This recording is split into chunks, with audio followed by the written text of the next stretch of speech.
Chapter 634. That afternoon, Rinpoche finally received some good news. The rubber that Tong Xinye had asked someone to find had arrived. Hearing this news, he immediately led his men out of the palace and headed for the Ministry of Works. Upon arriving at the Ministry of Works, Rinpoche saw a few large rubber blocks that looked like aggregates packed in bags. There were white, light yellow and brown colors. He touched it with his hand and found that it was quite elastic. However, he still had to bring it back to Earth and find someone to test if it could meet his requirements. Subsequently, Rinpoche left the Ministry of Works with a long list of materials that needed to be found, including sulfur, black kerosene, also known as petroleum, permanent magnets, aluminium nickel cobalt, samarium cobalt, neodymium iron boron, tungsten, tin, aluminum, and other mineral deposits. There were hundreds of them, and the characteristics of each type and the environment in which they were likely to appear were written behind them. It could be said that everything on this list was needed for the development of science and technology. As long as these things were found, most of the problems encountered in the development process could be solved. Just like sulfur, it could be used to make gunpowder, and it could also be used to make sulfuric acid. The function of gunpowder was needless to say, and sulfuric acid could be used to make explosives, pigments, fertilizers, batteries, and so on. It could be said that the future development of sulfuric acid was inevitable. There was no need to explain the role of oil either. Even a child on Earth knew the role of oil. Permanent magnets were needed to make generators. Tungsten could be used to make filament, high-speed steel, etc. Rinpoche only hoped to find as many species as possible so that there would be fewer constraints in the future. If they really lacked it, they could only bring it from Earth and wait for this world's chemistry to develop before slowly looking for a substitute. Rinpoche happily took out the list, but Tong Xinye was shocked when he saw it. So many? Oh. Try your best. In the future, no matter what special items you find, whether they are useful or not, bring them back for me to take a look. Who knows, there might be something I need. Remember to label the source of each item. In addition, the ones underlined on this piece of paper were the most important ones to look for. There was a high possibility that permanent magnets existed in Tianjin Basin. One could go there with a sword and see where the suction was the strongest. As for sulfur, it should be easy to find where there are volcanoes. Maybe we can find some other things as well. This isn't a good job. Tong Xinye smacked his lips. How much manpower and resources would it take to find so many things? Moreover, the introductions of many things seemed to be the same, so there was no way to find them. They are all essential things, so you must find them. If you lack money or manpower, you can report to Her Majesty and she will agree, Rinpoche said. Tong Xinye glanced at Rinpoche and said, only Her Majesty supports you. Although some of the things you've created are quite useful, there are still too many of them. Do you remember the street lamps in the palace, the one that you have been complaining about? As long as we can find the tungsten and sulfur as well as a large amount of copper and rubber, we can mass-produce them just like the glass in the glass shop. When the time comes, the whole of Lan City will be covered and Lan City will become a city that never sleeps. If these things are manufactured and sold, would the Ministry of Works still be short of money? Rinpoche bewitched. As long as we find these things, Sir Tong will have made a great contribution to Dayo. Leave this to me. I will find it for you even if I have to risk my life. Upon hearing this, Tong Xinye immediately patted his chest as a guarantee. His fist, which was as big as a casserole, pounded on his chest like a drum. Thank you, Sir Tong. Rinpoche cupped his hands with a smile and left with the bags of rubber. At night, Rinpoche and the Empress appeared in Rinpoche's bedroom. The Empress glanced around and saw a layer of dust on the floor as well as a few rows of footprints. The Empress believed that as long as she took a step out, there would definitely be an additional footprint. Or rather, there would already be 2 additional footprints where she was standing. The Empress was somewhat speechless. How could it be so dirty? More importantly, she came barefooted. Ah! Your Majesty, what are you doing? Hey. Rinpoche exclaimed. Be obedient and lie down. The Empress poked Rinpoche's waist, and half of his body immediately went numb. Then she placed him on the floor, forming a large human-shaped carpet. She then gently leaped and landed on Rinpoche's stomach. Oh! Rinpoche immediately cried out. The Empress rubbed her feet on Rinpoche's stomach twice before saying, why is it so dirty? The last time I came back, the cleaner resigned and went back to his hometown to recuperate. After all, every time I came here, I saw that bunch of idiots playing with barbells that weighed hundreds of kilograms, drinking, playing finger-guessing games, slapping people, and pasting people to the wall. It was too stressful to see such scenes every time. Previously they wanted to resign several times and I gave them a raise. In the end, the last time I came, I saw someone flying past me and pasting him to the wall while I was cleaning. I was so shocked that I fell off the ladder, broke one of my arms and had to go home to recuperate. Rinpoche was speechless when he received this news. Unfortunately, he was about to leave and didn't have time to find a cleaner. He couldn't let the winged cavalry warriors clean the place. By the time they were done cleaning, his bedroom would be in ruins. Then this happened when he came back. "Weak humans," the Empress commented after thinking about it. "Your Majesty, you are also a human." Rinpoche reminded her. "I'm an aboriginal." The Empress didn't seem to mind at all. "Your Majesty, my stomach hurts." Rinpoche groaned. The Empress was obviously only about 50 kilograms, so why did she step on him so hard? "You are too weak. Go back and practice more martial arts." The Empress moved her feet, stepped on Rinpoche's chest, reached out and opened the door. At this moment, Rinpoche suddenly reached out and scratched the sole of the Empress's foot. "Ah!" the Empress exclaimed as she felt the itch in her heart. She exerted force with her foot and landed outside the room in a flash. She turned around and glared at Rinpoche. "Ah!" Rinpoche spat out a mouthful of blood. The Empress's kick just now made him feel like his internal organs were about to explode. "Your Majesty, I'm afraid I can't make it." Rinpoche looked like he wanted to cry but had no tears. "My internal organs are all shattered." The Empress looked doubtful. Was her kick that powerful?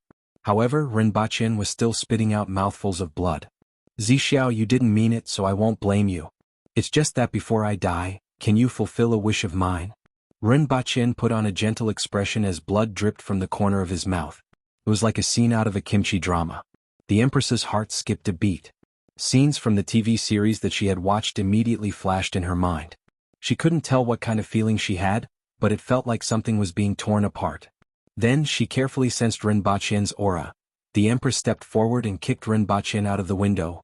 "No," the Empress said angrily. "This damned fellow lied to her again. Who asked you to pretend to be seriously injured?"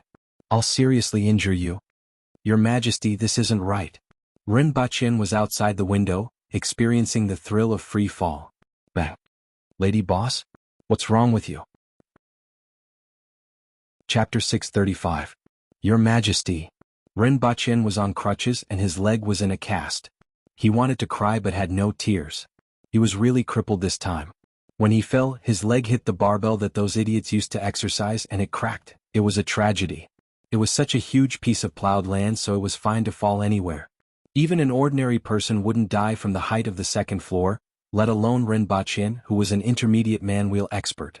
But it was such a coincidence that his leg hit the barbell. He was taken away by an ambulance and sent to the hospital to be put in a cast. The Empress felt a little soft-hearted when she saw his miserable appearance, but her reputation was the most important thing in this world. She didn't show any signs of soft-heartedness. "Serves you right." "Your Majesty, don't you feel a little heartache?" The Empress thought about it seriously. "It's more heartache than stepping on an ant." Rinpoche said, "Your Majesty, please don't say any more. My heart is cold." The Empress rolled her eyes, placed a hand on his chest and asked in a soft voice, "Can you feel the heat of my palm?" It was very warm and it was right in front of his heart. He felt as if he could feel the Empress's heartbeat through the hand that was pressing on his chest. "My clothes are too thick, so I can't feel it. Wait until I take them off." Rinpoche began to pull up his t-shirt with one hand. The Empress raised her eyebrows, withdrew her hand and kicked Rinpoche's uninjured leg. Rinpoche almost knelt down. Sure enough, teasing an Empress who was as strong as a transformer was risking his life.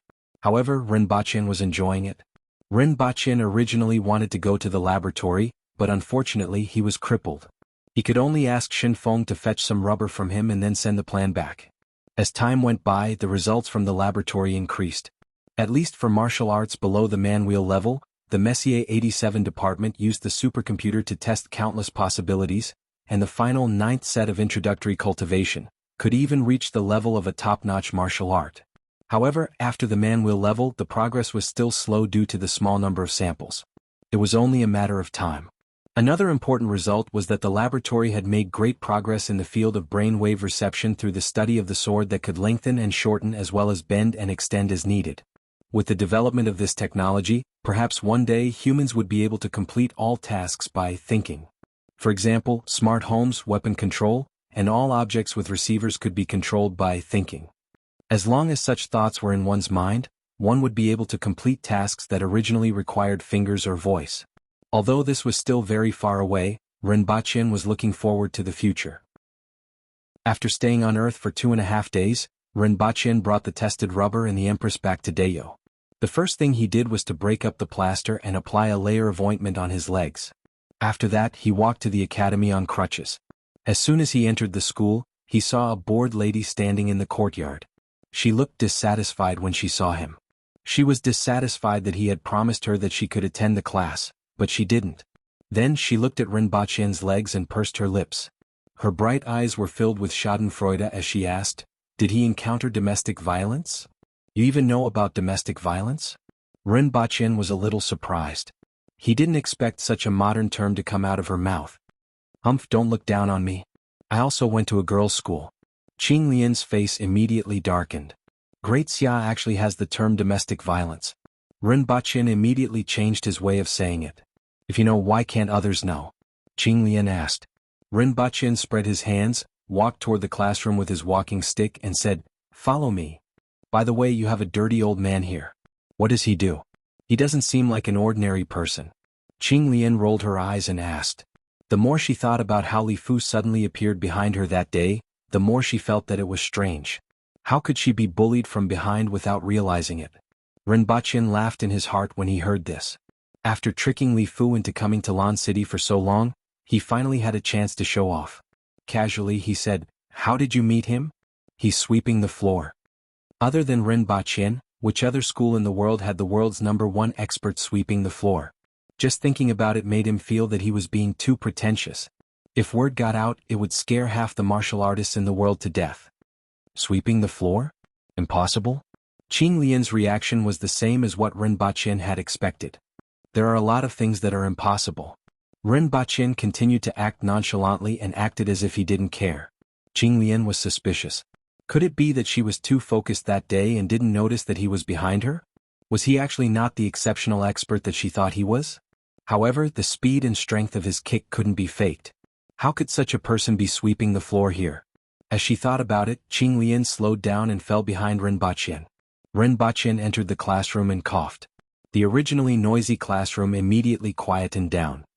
"From today onwards, there will be an auditing student who will be learning with you," Rinpoche said and then called out, "Come in." Someone from Great Xia? Qing Lian had just entered the classroom when there was an uproar. Tong Lan flipped over and landed on the table. It was as if she would pounce on them in the next second. "Be quiet and sit down, especially you. What do you look like now? A female monkey?" Rinpoche reprimanded. "He's someone from Great Xia." Tong Lan pointed at Qing Lian and shouted, "In the future many of you will become officials. Don't treat the things that you will face with a black and white mindset. Only children will do that. Just like Great Xia, even though they are enemies now, they aren't a monolithic entity. There are enemies and some who aren't enemies. What we need to do is to turn our enemies into dead people and then turn those who aren't enemies into enemies instead of killing everyone indiscriminately." Rinpoche reasoned with the students calmly. Tong Lan, Shurgan, Qing Lian, everyone's faces were filled with shock and awe. Turning those who weren't enemies into enemies and then turning them into dead people? What was the difference between this and indiscriminately killing everyone with a rod? "Introduce yourself," Rinpoche said to Qing Lian with satisfaction when he saw that everyone had quietened down. Qing Lian really wanted to ask Rinpoche if what he said was right. However, she swallowed her words and said, "I'm Qing Lian. I'm not your enemy." Chapter 636. On the first day of class, Qing Lian discovered a serious problem. She couldn't understand Rinpoche's lecture at all. At first, when Rinpoche said that today's topic was electricity, she was full of anticipation and even a little surprised. No matter when, lightning was the most powerful force that was most difficult for humans to control. More importantly, the name of her sword was Thunderclap. It wasn't that the sword was as fast as lightning, but that this sword was really related to lightning. Therefore, when Qing Lian heard that Rinpoche was going to teach her about electricity, she was pleasantly surprised. She didn't expect to hear such an important thing on the first day. Then her expectant gaze gradually froze. She couldn't understand what they were talking about electrons, atoms, molecules and electric charges at all. Ren Baqin also gave everyone silk and glass rods for the experiment. She didn't understand it all and could only watch the students from the back. Or rather, her pride didn't allow her to do things that looked childish like those kids. She was still very curious about what Ren Baqin was talking about. What made her depressed was that Ren Baqin gave her a book, but she couldn't understand it at all. This made her a little mad. The words in the book were like a heavenly book. She spent a lot of effort to decipher a few words, and she didn't know if those words had the same meaning as the words of Great Xia. During the second lesson, her attention shifted to the four-legged man who appeared in the classroom. This was because she had seen this man outside. He had 2 legs and was very powerful. However, the man in the classroom didn't have any vitality and was like a corpse. Although he could move and speak, his voice always sounded stiff and extremely weird. It was as if he was prepared to say something. Aren't they the same person? Qing Lian quickly realized this problem. No matter how she thought about it, they weren't the same person. After school, she couldn't help but look for Ren Baqin and said, "Principal Ren, I don't understand these words."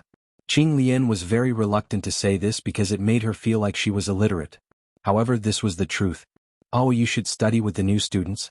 They will teach you how to read." Ren Baqin smiled. Qing Lian's expression suddenly changed. The new students were all older children. Not to mention whether she was willing to learn from them, how long would she have to stay in Lan City? Is there any other way? This is for you. Ren Baqin took out a stack of paper from the table. On the paper were the words and simplified Chinese characters of this world that he had marked before. It was equivalent to a dictionary. "Remember to return it to me when you're done." "Thank you."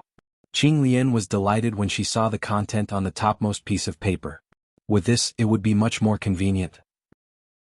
"You can ask if you don't know," Ren Baqin replied. Qing Lian nodded. The problem now was that she didn't know anything. It seemed like she could only go back and figure out the words first. After bidding farewell to Ren Baqin, Qing Lian left the academy. As she walked past the imperial city, she took a deep look in its direction. The 5th most powerful expert in the world, Qi Zixiao, was inside. She wondered what kind of woman she was. Wrong, she was the 4th most powerful expert in the world. However, not many people knew about Ting Yu's death. Most people still thought that she was the 5th most powerful expert in the world. As a result, Li Yuanzhu and Qi Zixiao were ranked 3rd and 4th in the world. The 2 of them were about the same age. Li Yuanzhu was a few years older, but she could already be considered a heaven's pride. In terms of strength, Qi Zixiao should be weaker than Li Yuanzhu. However, in a few more years, Qi Zixiao would probably not be weaker than the current Li Yuanzhu. Ren Baqin was really envious of their talents. As a sword master, she didn't have the opportunity to cultivate, and her lifespan was much shorter than theirs. She would probably age like those ordinary people after 10 or 20 years, while they would still be able to maintain their current appearance. At the thought of this, Qing Lian felt a little regretful and sad. When she was young, she also had the dream of becoming an expert in the world. Although her current strength wasn't considered weak, she was unfortunately a sword master. Just as she was feeling emotional, she suddenly heard an ear-piercing sound coming from the side. The thunder behind her also trembled as if it was warning her. Qing Lian dodged it, and a stone smashed into the flagstone beside her, smashing it into pieces.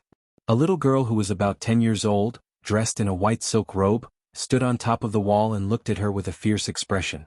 "Hey, Great Xia citizen!" Tong Lan shouted from the top of the wall. Her voice was as clear as a silver bell. Didn't your parents teach you to be polite?" Qing Lian said unhappily. "Grandfather has always told me to kill anyone from Great Xia first. Only dead Great Xia people are good people." Tong Lan leaped down from the wall and walked to Qing Lian in a few steps. "Draw a circle." Tong Lan leaned forward, and the tip of her nose was almost in front of Qing Lian's chest. When she saw the mountain range on Qing Lian's chest, Tong Lan felt even more disgusted with this woman. "Ah. Draw a circle. If you win, I won't find trouble with you in the future. If you lose, don't let me see you again." Tong Lan stared at the mountain range in front of her and said word by word. "You are cross-eyed," Qing Lian suddenly said.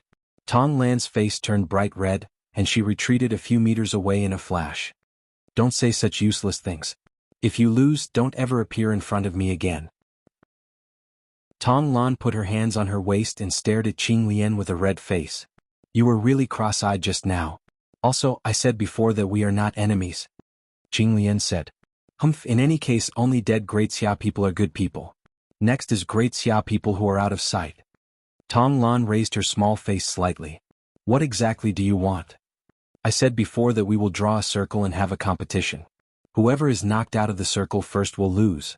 Qing Lian looked at the tiny child in front of her and felt somewhat helpless. These aboriginals, all had a bad temper. She wasn't afraid of the other party. No matter how she looked, the other party was only about 10 years old. Furthermore, she could feel that the other party was weaker than her. However, why did she have to fight with the other party? One had to know that every time a sword master uses a spirit sword, he consumes his lifespan. If I don't agree, I'm afraid that the other party will always find trouble with me in the future. That would be a headache for me. This bet isn't very fair to me. The price I have to pay is much higher. Qing Lian said. This is Dayo, not Great Xia. What kind of fairness do you want? However, I won't bully you. Say it. Tong Lan put her hands on her waist and told the other party whose territory this was. Following which, her tone changed. If I lose, I won't appear in front of you again. If you lose, you have to respectfully address me as sister, whenever you see me. If anyone finds trouble with me, you have to be responsible for settling them. Do you think I'm a fool? If you return to Great Xia, do you think I have to go there to protect you? Tong Lan said with disdain. Only in Lan City. Or, I can narrow it down to only the academy. As long as someone from the academy finds trouble with me, you have to be responsible for settling them, Qing Lian said. Even though she had only stayed at the academy for a day, she could tell that this girl was different from the others. Not only was she the youngest, but many people seemed to be afraid of her. In this way, as long as I win against this little girl, I won't have to worry about anyone finding trouble with me anymore. This will also prevent similar incidents from happening in the future. Shurgan, do you think Tong Lan can win? A few young men and women squatted in the corner and watched the scene on the street. Tong Lan was using the tip of her foot to draw a big circle on the ground. There were only a few people watching from a distance. Fortunately, this was in Beihong district, which was close to the palace. If there was such a popular entertainment in a crowded place, there would probably be a group of people holding nuts and shaved ice waiting there. I don't know. Logically speaking, given little Tong Lan's strength, there aren't many people in Great Xia who can defeat her. I don't feel any danger from this woman, but I feel that her aura is a little strange. One of the young men was Shurgan. Shurgan, with a few of us squatting here, will anyone find trouble with us? One of the young men said with a cheeky smile. The few of them were squatting on the top of the wall of the Shur family's residence. They hadn't forgotten the situation after they broke through the Shur family's wall. You can choose to go down there. I'm sure no one will find trouble with you. Shurgan rolled his eyes. The view here is better. That young man looked around and felt that this was the best place to go.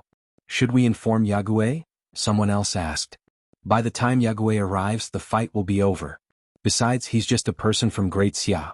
Someone immediately said with disdain. Forget it, let's stay here and watch. The person who spoke gave up the idea after some thought. Chapter 637. Whoever steps out of the circle first will lose. Let's stick to what we just said. If you lose, don't ever appear in front of me again. Tong Lan drew a circle on the ground with the tip of her foot, leaving a palm-thick mark on the slate. Then she walked to the center of the circle and looked up at Qing Lian. Do you think you will win? If you lose, you have to respectfully call me sister when you see me. Qing Lian smiled as she looked at the tiny child in front of her. In Great Xia, reaching the Manwheel level at this age was considered pretty good. Attaining the Earth Wheel level at the age of 20 was considered a rare genius. However, this girl in front of her was only about 10 years old, yet she had the strength of an intermediate Earth Wheel expert. Her talent was indeed terrifying. What was more terrifying was that she wasn't the only girl with such strength. There were a few older Earth Wheel experts around, such as the 15 or 16-year-old youngster in the class and the 15 or 16-year-old boy and girl standing not far away. The Aboriginals were really a terrifying race. Even though Qing Lian had absolute confidence in her strength and could escape from those Cardinal Heaven experts, she was still shocked by the cultivation potential of the Aboriginals. The three nations had been using technology to block the Aboriginals. The Aboriginals were so poor and they lacked food and weapons. However, they were able to defeat Great Xia and the Yin Nation and the Qin Nation with their 100,000 soldiers last year. If the Aboriginals didn't lack food and weapons and had hundreds of thousands of soldiers, they would be really terrifying. At this moment, she doubted whether Su Qing's decision was right or wrong. However, she quickly laughed at herself. She wasn't a saint, so what did this have to do with her? All she had to do was complete the deal with Su Qing and help him fulfill his wish. Then he would use the power of the entire nation to fulfill her request. As for other matters, what did it have to do with her? She was just a little girl. Hey, can you hurry up? Tong Lan raised her eyebrows and shouted after seeing that Qing Lian didn't move for a long time. Qing Lian smiled, took a few steps forward and walked into the circle. She drew her sword from her back and pointed it diagonally at the ground in front of her. Make your move. Without saying a word, Tong Lan stomped on the flagstone and shot toward Qing Lian like a cannonball. While she was in the air, she punched Qing Lian 13 times in a row. Every punch was aimed at Qing Lian's chest as if she had a grudge against it. With the speed of her punches and the sound of the air being torn apart, no one doubted that as long as they landed a punch, they would be able to pierce through the person in front of them. Naughty girl. When Qing Lian saw Tong Lan's actions, the corners of her eyes twitched a few times. A sword screen appeared in front of her and blocked the 13 punches. Such great strength. The two of them had just exchanged blows when Qing Lian's eyes twitched again. This little girl's strength was much greater than she had imagined. Clang clang clang. Their fists and swords clashed 13 times. Qing Lian took 3 steps back and barely stopped in the circle. Get out. Tong Lan leaped up ferociously and kicked Qing Lian consecutively. However, at the same time, Qing Lian also leaped up and jumped even higher than Tong Lan. In the air, Qing Lian stretched her limbs and flipped over Tong Lan's head. At the same time, a dazzling white sword light slashed toward Tong Lan like a thunderbolt. Oh no! The surrounding people immediately exclaimed. They didn't expect that a winner would be decided in just a split second. However, at this moment, Tong Lan twisted a few times in the air and waved her right palm several times. All of the palm strikes landed on the body of the sword and forcefully pushed the sword force to the side. What a powerful little girl. Seems like I have to use more skills. Qing Lian was a little surprised. She originally thought that such a young girl didn't have much combat experience and that the sword attack just now would have caught her off guard. She didn't expect the other party to react so quickly. Your Majesty? Tong Lan's expression changed the moment she landed and looked behind Qing Lian. Tong Lan's voice gave everyone a shock. Why would Her Majesty appear here? They immediately turned their heads to look. Qing Lian's heart skipped a beat. She wanted to turn her head back, but she forcibly stopped herself from twisting her neck. From the corner of her eye, she saw the little girl rushing toward her. This little girl is evil. Qing Lian thought to herself. I almost fell for it. Tong Lan's petite body got close to Qing Lian's body and directly used her shoulder to knock Qing Lian. She used one hand to block Qing Lian's backhand sword and followed up with a kick to the groin. She forced Qing Lian to retreat and continued to attack while saying, "Why must you come to the school? Can't you just leave? You won't understand even if you come. They say that big breasts have no brains. Since your breasts are so big, your brain must be full of gravy. Don't tell me you have taken a fancy to that gigolo? That won't do. Her Majesty will beat you to death. Even if she doesn't beat you to death, she will still skin you alive." Tong Lan suddenly had a look of realization and said seriously, "This little girl deserves to be slapped." The more Qing Lian listened to Tong Lan's words, the angrier she got. This little girl looked pretty good, but her words and actions were really infuriating. She used underhanded tricks one after another and kept muttering trash talk, which was very annoying. Who did Tong Lan learn this from? Shurgan and the rest were a little confused when they saw this scene. They didn't know Tong Lan was like this in the past. She actually had so many underhanded tricks and so much trash talk. It definitely wasn't taught by Minister Tong. Shurgan said with certainty. Although Minister Tong also liked to bicker with Minister Qin, both of them would fight after a few words, unlike Tong Lan who could fight and talk at the same time. Do you guys think she looks a little like someone? Another student said thoughtfully. She looks a little like Yagüe. The person beside him immediately reacted. I heard that Tong Lan often goes to the palace to train with Yagüe. Everyone discussed for a while and immediately knew where Tong Lan learned this from. Indeed, Yagüe was the only one with this style. Where did you buy this pair of shoes? I saw my grandfather bring one back the other day. He said it was a gift from a lady in a brothel. Were you in a brothel too? What were you doing there? Did you see my grandpa there? Qing Lian was going crazy. Why was this little girl so bad? Her stomach was full of dirty tricks, and there wasn't a single dirty word coming out of her mouth. She might as well use dirty words. Originally, she didn't want to attract attention, so it was better to deal with her with all her might. 9 heavens. Qing Lian forced Tong Lan to retreat with a series of strikes. Then, she pointed her sword to the sky, and it seemed as though something was gathering and twining around the sword.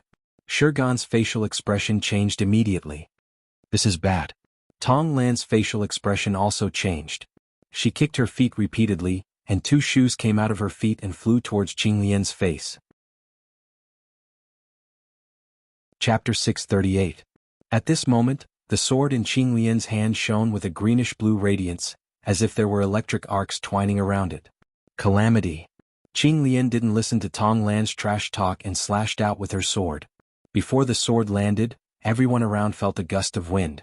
The girl in the field wasn't holding a sword, but an electric dragon that was baring its fangs and brandishing its claws. Tong Lan gritted her teeth and took out a small dagger from her waist. The blade of the dagger was only the size of her palm, and it was covered with veined patterns that looked like blood vessels. She held the dagger upside down in front of her. Boom! Qing Lian's sword slashed down like a gas explosion. All the flagstones in the field exploded and Tong Lan was blown away. She flew 70 to 80 meters before crashing heavily on the ground. Tong Lan. A few students immediately dashed toward Tong Lan. A few silhouettes landed around Qing Lian in an instant. 4 young men and women surrounded Qing Lian from 4 corners. Coming to Lan City to flaunt your prowess, do you think Dayo is weak? Sixth uncle, bring me my rod. Shurgan sneered, turned his head and shouted toward the courtyard. Then he turned to the other 3 and said, "Are you all new students this year? I can handle this. So powerful, but I also want to try out the experts from Great Xia." A young girl smiled and pulled out a dagger from her waist. "It's too embarrassing to fight 4 against 1. You guys fight, I will go and take a look." The other 2 looked at each other, took the initiative to retreat, and headed straight for Tong Lan. Then, an iron rod as thick as a wrist flew out of the courtyard with a whistling sound and stuck diagonally into the ground. "Thank you, sixth uncle." Shurgan stepped forward and pulled out the rod with a smile. "If you lose, don't call me uncle." A row of heads appeared on the wall of the courtyard, and 5 or 6 people were leaning on the wall and looking out. "Come on. You are the worst in the Shur family." One of the burly men laughed loudly, causing another round of laughter. Shurgan's face immediately turned black. After that strike, there were a lot more people on the street. About 40 to 50 people jumped out from various courtyards and surrounded them. Qing Lian felt the aura around her and was secretly shocked. The weakest of these people was actually at the Earth Wheel level, and there were even 3 Spirit Wheel experts. Who was that movement just now? Interesting. A heroic voice came from afar. When the last word fell, the person was already in front of them. Everyone turned around and saw that it was Tong Xinye. Interesting. Is this sword right? Tong Xinye rubbed his chin as he stared at the sword in Qing Lian's hand. The power of the sword just now wasn't enough for him to specially come over to watch, but there was one thing that interested him. It gave off the feeling that it was like a bolt of lightning in the sky. "Are you the great Xia man who has been staying at the lady boss's place for the past 2 days? Tong Xinye recognized Qing Lian's identity. The lady boss was naturally referring to Ning Kaichen. Recently, his range of activities had shifted from House Yunyan to the Gui family tavern. "However, you guys are quite bold to actually fight in front of the imperial palace." Tong Xinye looked at Qing Lian, then looked at Shurgan, who was holding a rod, and the young girl who was holding a short knife. "It wasn't you two? Who is it?" Tong Xinye immediately discovered that there were no signs of a fight between the 2 of them. He then looked at the people around him and had a bad premonition. "Grandpa." In the distance, Tong Lan looked gloomy after being helped up. She didn't expect this guy to be so powerful and she didn't feel it at all. Qing Lian's heart skipped a beat. This was like hitting the young and the old came. This was going to be troublesome. Little Lan Lan? Tong Xinye saw that there were bloodstains on the corner of Tong Lan's mouth and lapel, and that there were many wounds on her body. He immediately flew into a rage. He had no hair and his beard was all standing up. A pair of eyes that were as sharp as steel knives swept across Qing Lian, causing her to subconsciously hold her sword in front of her chest. The surrounding students were also forced to retreat step by step due to his imposing manner. Even Shurgan and the young girl couldn't stand still and retreated to the corner of the wall. However, Shurgan's vision immediately turned black as if a wall had appeared in front of him. 6 burly men stood in front of him and watched the scene with folded arms. "You came to Lan City to beat up my granddaughter, hee?" Tong Xinye sneered. "Do you think I should hang you on the wall to dry, or hang you on the wall after drying?" Qing Lian frowned, glanced around and thought to herself, "Why isn't Rinpochen here yet? I'm afraid that only Rinpochen will be able to explain himself today. Sir Tong, Her Majesty wants all of you to have an audience with her." At this moment, a woman in full armor appeared in the middle of the scene. "Exenje, Wait for me to hang this little girl on the wall before following you to see Her Majesty, Tang Xingye said. Her Majesty wants all of you to have an audience with her. Xianzhe repeated. Grandpa, I was the one who asked her to draw the circle. It has nothing to do with you. Tong Lan said as she was supported by someone. You are my granddaughter. Tang Xingye glared at her. Why are you getting involved in the affairs of women? Tong Lan said disdainfully. Tang Xingye was speechless. Forget it, let's go and see Her Majesty. Tang Xingye withdrew his surging imposing manner. Seeing this, Qing Lian heaved a sigh of relief, but immediately became nervous again. She didn't expect to see Qi Zixiao under such circumstances. She heard that Qi Zixiao was a rather unreasonable person, and she didn't know how she would be treated. Of the 36 stratagems, the safest would be to escape. Although there were many experts around, he could still escape if he wanted to. Sheathe your sword and follow me to the palace to see Her Majesty. Xianzhe walked to Qing Lian and said coldly. All right. Qing Lian clenched her teeth and sheathed her sword. After thinking about it, she still felt that the things that Rinpoche talked about were rare and couldn't just leave like that. As long as Rinpoche was there, she would be fine, right? Not to mention, Su Qing and Rinpoche were still cooperating. At this moment, she felt that Su Qing's cooperation with Rinpoche was the right choice, but she forgot that she wouldn't be here if it wasn't for Su Qing. A moment later, she, Tong Lan, Tang Xingye, and the others were brought into a large hall. Wait, Her Majesty will see you in a while. Xianzhe disappeared after saying this. Tang Xingye touched his chin and asked, I don't seem to have anything to do today. Why am I here? Even Her Majesty can't stand seeing you get involved in the affairs of women. Tong Lan said. Shurgan and the others grinned and had to hold back their laughter. Tang Xingye's face immediately turned black as he glared at Tong Lan. Your Majesty, they are waiting in Hanyuan Palace Hall. Xianzhe appeared in the Empress's bedroom and cupped her fists. Oh, let them wait a little longer. The Empress concentrated on playing Candy Crush and said, Wait for Rinpoche to come back first. Your Majesty, move this over. Hong Yuan whispered from behind the Empress. I know. The Empress quickly moved the mouse. After a while, Rinpoche arrived at the bedroom. Hong Yuan and Qing Yuan made way for him when they saw him approaching. Rinpoche sniffed the Empress's hair before saying, Your Majesty, you bathed in purple orchids today. It was yesterday. The Empress snorted. To me, Your Majesty is always in the present. Rinpoche whispered into her ear. Move further away, it tickles. The Empress shrank her neck and hit him on the head with the back of her hand, causing a bump to swell up. However, what you said just now was rather interesting. The Empress put down the mouse and muttered, Everyone is always in the present. Then she seemed to have thought of something and fell into deep thought. Your Majesty? Rinpoche called out softly. Sir Ren, don't disturb Her Majesty. She might be enlightened about something. Hong Yuan gently patted Rinpoche. Enlightened about what? Rinpoche was puzzled. Look at Her Majesty's fingers and eyes. Her Majesty often experiences this kind of situation where she suddenly becomes enlightened about something. If she succeeds, her strength will increase, so we can't disturb her, Hong Yuan said. Rinpoche walked to the front of the Empress and found her making a strange gesture with her fingers. Her eyes were narrowed into slits, and there seemed to be a red glow flowing through them. Rinpoche opened his mouth. Was this the legendary epiphany? Did the Empress often experience this kind of situation? Chapter 639. How long will it take for Her Majesty to wake up?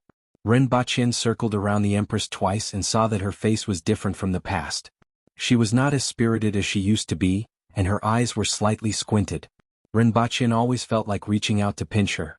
The Empress didn't respond to the outside world at the moment, and this opportunity couldn't be missed. However, his desire to live overcame everything, and he gave up on the idea of being hung on a flagpole to dry in the wind. I don't know. Sometimes 2 to 4 hours, sometimes 8 to 10 hours, and at most 3 days, Hong Yuan said. They weren't afraid to tell Rinpoche about this. Will Her Majesty wake up if she encounters danger during this period? Rinpoche suddenly thought of something. Of course, the two of them said matter-of-factly. Oh. Rinpoche stood in front of the Empress and looked at her quietly. He still felt that it was fun to pinch her like this. Did Her Majesty summon Minister Tong and a few students to the palace? Rinpoche asked after admiring the Empress for a while.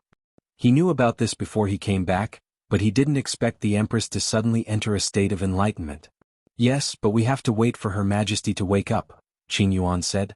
I'll go and take a look. Rinpoche got up and left the hall. After asking the palace guards, he found Xinjie and found out which hall those people were in. After asking, Rinpoche wasn't in a hurry to leave. He stood 5 meters away from Xinjie, stretched out 2 fingers and asked, "How many are these?" Xinjie looked at Rinpoche expressionlessly, turned around and walked away. "Don't worry, let's take a look at your condition first. Maybe your eyes have a solution," Rinpoche said. Upon hearing Rinpoche's words, Xinjie immediately stopped, turned around and asked, "What solution?" "We have to see what's the condition of your eyes. Is it congenital amblyopia, astigmatism or glaucoma?" Rinpoche said, "Her Majesty told me before, but we need to know what's the condition of your eyes." Xinjie said expressionlessly, "I don't know either. Next time I'll bring a vision test for you and see what's the condition of your eyes," Rinpoche said. "Thank you." Xinjie remained expressionless. She nodded at Rinpoche and left as if she didn't want to say another word. Even though Rinpoche rarely interacted with Xinjie, he could often see her since she was the commander of the imperial bodyguards. It was just that there were very few opportunities for them to talk. In all fairness, Xinjie's looks were above average. Furthermore, she wasn't as heroic as the Empress. If one only looked at her face, she looked more delicate. However, her expression was even colder than the Empress's. Rinpoche had heard from Qing Yuan that Xinjie wasn't originally this cold, but after she became the commander of the Empress's imperial bodyguards, she gradually became like this. Rinpoche guessed that, on one hand, it was because this would help him establish his prestige and command that bunch of burly imperial bodyguards. On the other hand, it was because he had learned from the Empress. After putting on a cold face for a long time, he naturally became like this. After all, the Empress was the idol of many people in Dayo. It was normal for a lady like Xinjie to imitate the Empress's expressions. Rinpoche arrived at Hanyuan Palace Hall while pondering about Xinjie's eyes. He saw Tong Jinye casually pacing back and forth in the hall. Tong Lan, who was still covered in blood, was standing there with her eyes closed. Everyone else was obediently standing in one place and not moving an inch. Principal Ren, where's Her Majesty? Tong Jinye heard footsteps and turned his head to see that only Rinpoche had entered. He stretched his neck to look behind him and was puzzled when he realized that the Empress wasn't there. Her Majesty seems to have comprehended something and won't be able to see you for the time being, Rinpoche replied. He took a closer look at Qing Lian and Tong Lan. Indeed, it was as he had heard before. Tong Lan was the one who suffered a loss. Then I'll just keep waiting here? Tong Jinye asked with his eyes wide open. Sir Tong, you can go back first. Rinpoche thought for a while. Tong Jinye's status couldn't be compared to others, and the Ministry of Works had other things to do. It wasn't appropriate to keep him waiting here. It would be fine if it was only for a short period of time, but no one knew when the Empress would wake up from her comprehension. If Tong Jinye left first, the Empress probably wouldn't blame him. In that case, if Her Majesty asks about it, remember to help me say a word. Tong Jinye grinned. Sir Tong, you may leave, Rinpoche replied. Upon seeing this, Tong Jinye didn't stay any longer. After taking a deep look at Qing Lian, he strode out of Hanyuan Palace Hall. The remaining people were the students of the academy. Qing Lian, Tong Lan, Shurgan, and a young girl were this year's new students. Rinpoche remembered that her name was Zhu Hua. Don't you guys have anything to do? Fighting after school? It seems like there's too little homework. Rinpoche sneered as he paced a few steps in front of them. It has nothing to do with me. I was forced to accept the challenge. I can't possibly not retaliate when someone punches me in the face, right? Qing Lian snorted. She's from Great Xia. Tong Lan mumbled and glared at Qing Lian. Qing Lian swept a glance at her and said, I can listen in with the principal's permission. Furthermore, you lost just now. In the future, when you see me, you have to respectfully address me as sister. Call me sister first. Tong Lan opened her mouth and wanted to retort, but no matter what, it was a fact that she had lost. If he were to abide by the terms of the bet, he would have to address this damned Great Xia person as sister every time he saw her in the future. That would be worse than killing her. But if she didn't abide by the bet, she wouldn't be able to get over it. A dirty move was a dirty move. She understood that if she was willing to bet, she had to be willing to lose. In any case, no matter which choice she made, it would be very uncomfortable. The more she thought about it, the more depressed she became. Finally, she screamed, tilted her head, and slammed it into Shurgan. Why did you bump into me? Shurgan said grumpily as he dodged to the side. My head is itchy. Tong Lan was going crazy. Looking at Tong Lan's expression, Rinpoche couldn't be bothered to reprimand her. It would be good to let her learn a lesson so that she wouldn't have to use her fists to do the talking every day. What about you two? What happened? Rinpoche looked at Shurgan and Zhu Hua again. Shurgan immediately complained, I didn't do anything. Wasn't Tong Lan injured? I was afraid that she would take the opportunity to attack, so I stopped her. Ah! Tong Lan went crazy when she heard that Shurgan had injured her. Don't you know that you shouldn't expose others' shortcomings? I even stood up for you. Don't be ungrateful. Shurgan rolled his eyes at her and said to Rinpoche, Teacher, you said that students should help each other. I didn't do anything wrong, did I? Don't play petty tricks. Rinpoche glared at him.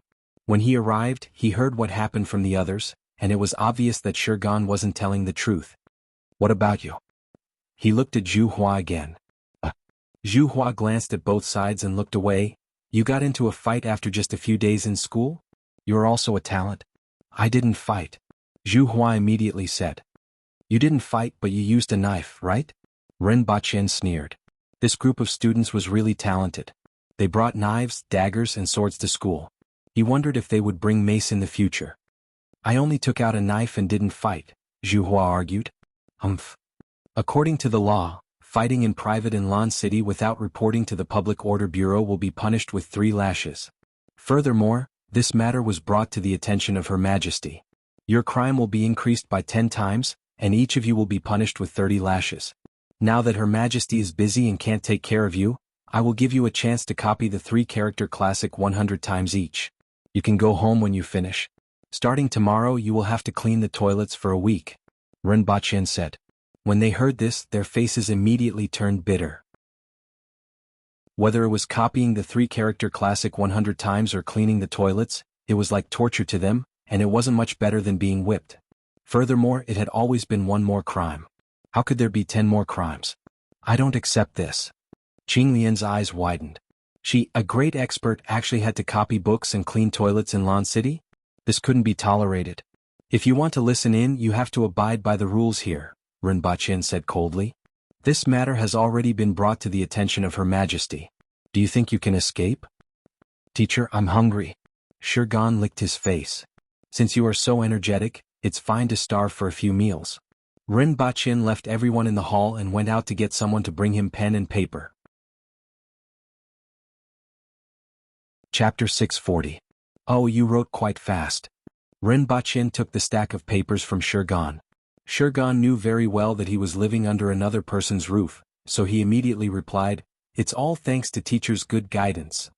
If your father wasn't the great elder, I would have suspected that you were wearing the skin of the aboriginals. Rinpoche sighed. Shi Qing and Shurgan were different from the aboriginals. Go back. The next time you are caught, it won't be so simple. You will have to go to Jingyang Street and shout, I'm really my father, for the whole afternoon. Shurgan's face turned black when he heard this. Yagui's mouth was too harsh. Needless to say, he would have to shout for the whole afternoon. Just one sentence would make him lose face. Rinpoche moved a chair to sit in front of Hanyuan Hall, crossed his legs and waved his hand to chase Shurgan away. He turned to look at the room and reckoned that Tong Lan was almost done. Shurgan's group of students had been punished more than once and had learned from it. As for the other 2, they were scratching their ears and cheeks like 2 female monkeys. They probably wouldn't be able to leave Hanyuan Hall tonight. After a while, Tong Lan put down her pen, snorted and glanced at Qing Lian. Realizing that Qing Lian was ignoring her, Tong Lan resentfully got up and walked to Zhu Hua's side. Hey, what's your name? Zhu Hua. Zhu Hua, who was scratching her hair, looked up with sorrow in her eyes. If she had known earlier, she would have joined the army. When you get out, I will invite you to my house. Tong Lan said. If you can help me write this, I don't mind not going to your house. Zhu Hua immediately muttered. When Tong Lan heard this, she immediately shook her head like a rattled drum and floated out of Hanyuan Palace Hall. If you are caught again, in addition to copying, you will have to go to Jingyang Street and shout, My father is really my grandfather, for the whole afternoon, Rinpoche said maliciously. At the same time, he took the punishment paper from Tong Lan's hands and scanned it. My grandfather will fight you to the death. Tong Lan said impolitely. Her Majesty will fight your grandfather to the death. Rinpoche sneered. My background is much stronger than yours. Tong Lan was immediately speechless. Her little face immediately darkened. and the joy she felt from writing the punishment disappeared without a trace. By the way, do you really know what a brothel does? Rinpoche asked. Isn't it just eating, drinking, and playing? Tong Lan said disdainfully, my mother said that all the women inside are bad. If my father goes there again, she will break his legs. If your father finds out that you sold him out just like that, he will break your legs. Rinpoche said before waving his hand to chase Tong Lan home. Once Tong Lan left the palace, she looked up and shouted 3 times, ah. Then he heard his stomach rumble like thunder and ran home without looking back. After Tong Lan left, Rinpoche walked around the hall to check on their progress. Qinglian wrote the least. She only wrote 5 pages, but one of them was written in the language of this world according to the dictionary he gave her. She was a smart person. Although he had suffered a little, he had learned a lot of words this time. He looked at Zhuohua again and saw that her handwriting was similar to Qinglian's. Her handwriting was crooked like a chicken claw. Rinpoche shook his head and sighed. You are a pretty girl, but why are your handwriting so ugly? Zhuohua threw her pen on the table and lamented, I have never learned how to write before. Why don't you give me 30 lashes instead? You have to practice because you haven't learned. In the future you won't even be able to read the newspaper. What else can you do? Rinpoche said. I'm going crazy. Zhuohua hugged her head and pulled her hair. Keep it up. You are the worst. Rinpoche encouraged her. Principal, are you encouraging me? Zhuohua looked up at Rinpoche with her eyes wide open. Of course, but encouragement should also be based on objective reality. Rinpoche laughed. Keep it up. I hope to see you at the academy tomorrow. Can you let me go to the toilet? Zhuohua turned around and asked pitifully. Go. The guards outside will take you there. Rinpoche waved his hand. After Zhuohua left, Qinglian looked up and said, the aboriginals are so xenophobic. I really don't know how you survive here. Rinpoche touched his chin and asked, I'm all right. Qinglian snorted. She sighed for nothing. Of course, no one would do anything to this gigolo. Who is this Mencius's mother? Who is Do Yenshan? Who wrote the Analects of Confucius? Where is the book written by Mencius? Also, Xia has Yu, Shang has Tang. Zhou Wenwu is known as the 3 Kings. What does that mean? Qinglian opened her mouth and asked a lot of questions. If you want to know, follow the new students to class in the future. I can't explain it clearly here, Rinpoche said. He then waved his hand and left Hanyuan Palace Hall for the Empress's bedroom. On the other hand, the bedroom was brightly lit. The fan was turned on and there was an ice basin. However, the Empress was still sitting on the bed in the same position as before and hadn't woken up. Rinpoche sat beside the Empress and looked at her, who was exceptionally quiet under the light. He sat there for 2 hours before returning to Pingle Park to rest. Rinpoche originally thought that the Empress would wake up soon, but she didn't wake up for 3 days in a row. Every time Rinpoche went to the bedroom, he would see the Empress in the same position without moving or speaking. Although he initially felt that this kind of Empress was quite interesting, after a long time, it was as if he was guarding a puppet and something was missing. Even when the Empress was angry, she was still cuter than this. Although the Empress took longer to comprehend than before, no one was worried. After all, with her strength, it wouldn't be a problem for her to not eat or drink for a few days. Most importantly, her breathing was very stable, and the red glow in her squinted eyes never weakened. It just made Rinpoche miss the lively Empress a little. On the 5th day, Rinpoche woke up in the morning and went to the Empress's bedroom to see if she had woken up. From afar he saw Qingyuan running out. What's wrong? Is Her Majesty awake? Rinpoche stopped Qingyuan and asked.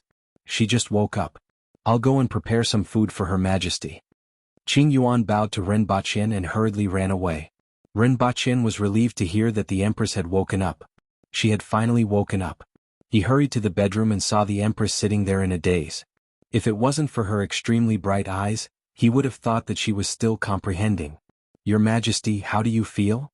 Rinpoche walked over and asked softly. You are here. The Empress turned to look at Rinpoche, smiled and said, I have gained something this time. I'm about to break through again. The word, again, is well said. Rinpoche sighed. Super VIPs were indeed different from ordinary players. Then he suddenly thought of a very important question and said, Your Majesty, if you break through again, I reckon that you won't be able to give birth to a son in a short period of time. Nonsense. The Empress immediately spat at him and blushed. Then she softened her voice and said, There's still some time left. In fact, if it weren't for Ren Baqin, the Empress would have broken through this time, but how could she say this? During breakfast, the Empress demonstrated to Ren Baqin what it meant to have a godlike appetite. He didn't know if it was due to the great advancement in her cultivation, but the Empress needed a large amount of energy to transform her blood essence. She ate a 4-corned cow and 2 jumping goats for breakfast and barely felt 70% full. Chapter 641. Class dismissed. Just as Ren Baqin uttered these 2 words, all the students in the room ran toward the backyard at lightning speed. However, a small figure was the fastest. In a few flashes she landed in front of the toilet in the backyard. Then she put her hands behind her back and stared fixedly at the students who were rushing over. "You are not allowed to use the toilet." Tong Lan looked at everyone. "Why?" Everyone widened their eyes and looked at Tong Lan with dissatisfaction. "You are not allowed to use it means you are not allowed to use it. Why are there so many whys?" Tong Lan's eyes glowed fiercely. She looked like she would teach anyone who dared to use the toilet a lesson. "What should we do then? We can't possibly pee in our pants, right? There will be a pungent smell during class. Even if you can stand it, we can't." Du Laolu snorted. "In 3 days you can use it however you want. The black bamboo forest is so big. Isn't it enough for you?" Tong Lan swept her fierce gaze across everyone's faces, causing them to stare back at her. Seeing this, everyone thought about it and didn't want to be beaten up by Tong Lan over this matter. They ran to the corner of the wall, jumped over it and headed straight for the black bamboo forest. However, the girls were a little helpless. The black bamboo forest wasn't small. If they ran too far away they might not be able to return in time for class. If they were too close there would be guys everywhere. "You can just use the toilet," Tong Lan said. She always gave the girls some preferential treatment. She let the girls go to the toilet. She calculated in her mind that the men's toilet didn't need to be cleaned. In that case the women's toilet would be cleaned by Shirgan Zhuohua and that great Xia woman. The 3 of them wouldn't be able to say anything, right? She hated herself for thinking of such a good idea so late. She had been cleaning for a few days for nothing. When the freshmen came to the toilet, Tong Lan repeated her plan. "Little girl, why should we listen to you?" A few guys laughed. Without saying a word, Tong Lan suddenly disappeared from where she was standing and appeared in front of the boys. She kicked each of them and sent 4 of them flying. However, when the last guy was about to attack, he was forced back by a punch. Tong Lan looked up and saw a 15 or 16-year-old guy. He looked ordinary but his reaction was fast and his strength wasn't weak. "Little girl, be reasonable," that guy said angrily. "I'll only reason with you after you beat me." After saying this, Tong Lan disappeared once again.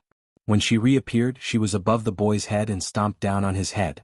When the surrounding people heard what Tong Lan said, they were a little stunned. "How could this be? You're being unreasonable if you can win, but you're only trying to be reasonable when you can't win." Tong Lan exchanged a few moves with that guy and had a whole new level of respect for him. She didn't expect there to be such an expert in this batch of freshmen. All the more reason to defeat him. At the thought of this, Tong Lan's speed increased by a few notches, and her strength increased. She threw punch after punch, and every time her fists collided with her opponents, there would be a loud explosion. Following the loud bangs, the young man kept retreating. His hands started to tremble and his face turned red. However, he didn't make a sound and just gritted his teeth.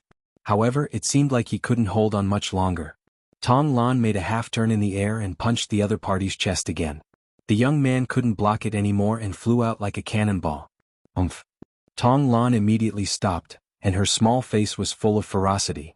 "Who else isn't convinced?" Before she finished her sentence, a figure rushed over from afar. After flipping a few rounds in the air, her leg ruthlessly chopped down like a giant axe. Tong Lan met it with a punch and the person flew out with a bang. Like a nail, Tong Lan was also smashed more than a foot into the ground. Zhuohua. Tong Lan was furious when she saw the girl who was wearing an animal skin short skirt and a tube top. She didn't allow them to use the men's toilet so the other 3 could clean up the toilet. She had done such a good deed, but Zhuohua actually hit her? "Why did you hit my younger brother?" Zhuohua was also furious. "Your younger brother?" Tong Lan was stunned.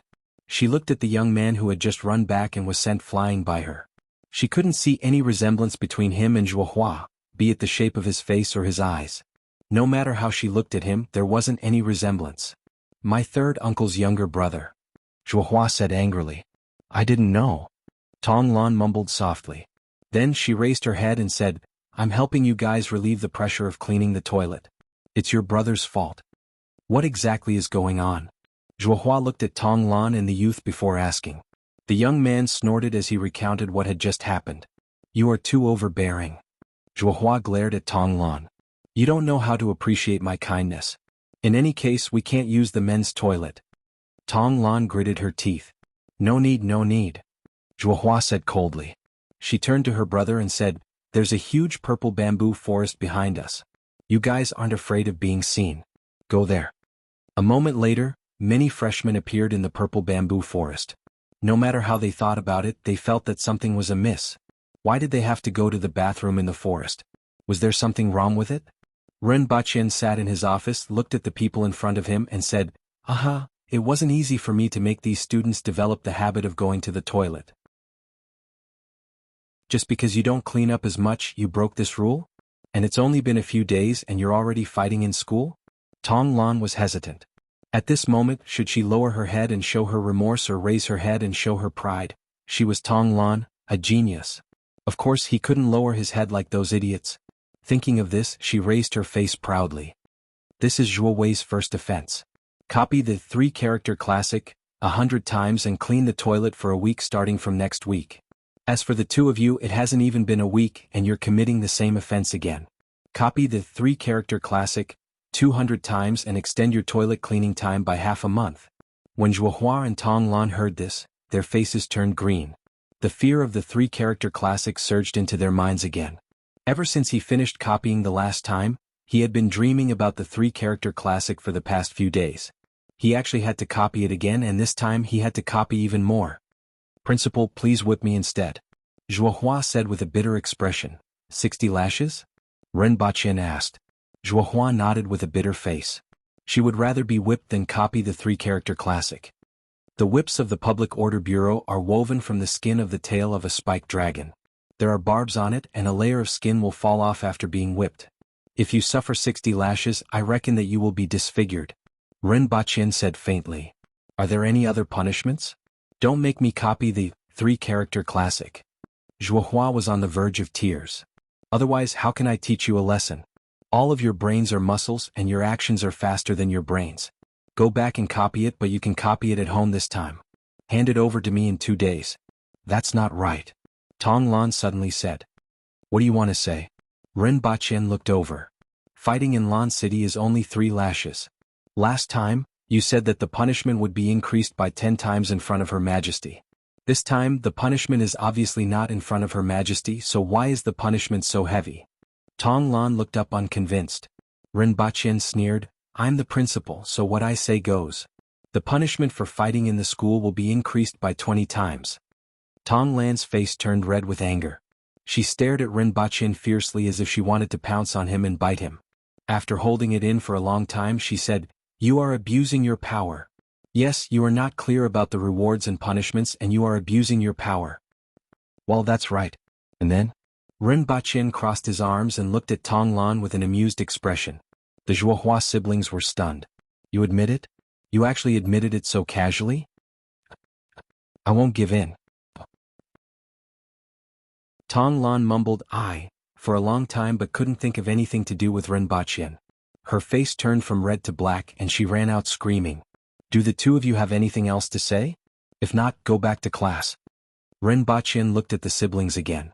Let's go back to class, both of them said.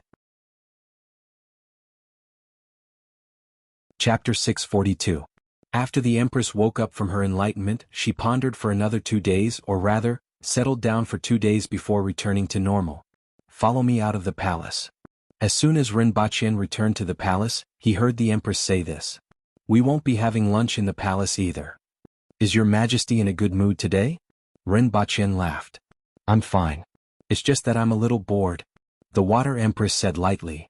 Your Majesty should go out and walk more. Reading 10,000 books is not as good as walking 10,000 miles. In ancient times, the Emperor of China was restricted from leaving the palace and had to make arrangements 2 months in advance. And when he left the palace in private, he had to worry about assassinations and danger. However, this wasn't a problem for the Empress. There were no restrictions on the Empress leaving the palace, and she was one of the top experts in the world. However, the empress preferred to stay in the palace most of the time. In modern terms, she was purely a homebody. It was rare for her to suggest leaving the palace for a stroll, and Rinpoche was naturally happy to accompany her. Rinpoche returned to Pingal Park and changed into an ordinary set of clothes. When he arrived at the empress's quarters, he realized that she was still wearing the red muslin dress that she had previously worn. "Your Majesty, it's too easy to recognize you like this. You don't want to be recognized everywhere, right?" Rinpoche asked. "What? There aren't many people who can recognize me," the empress retorted. "Not to mention your Majesty's appearance, just your Majesty's aura alone is not something that ordinary people can compare to.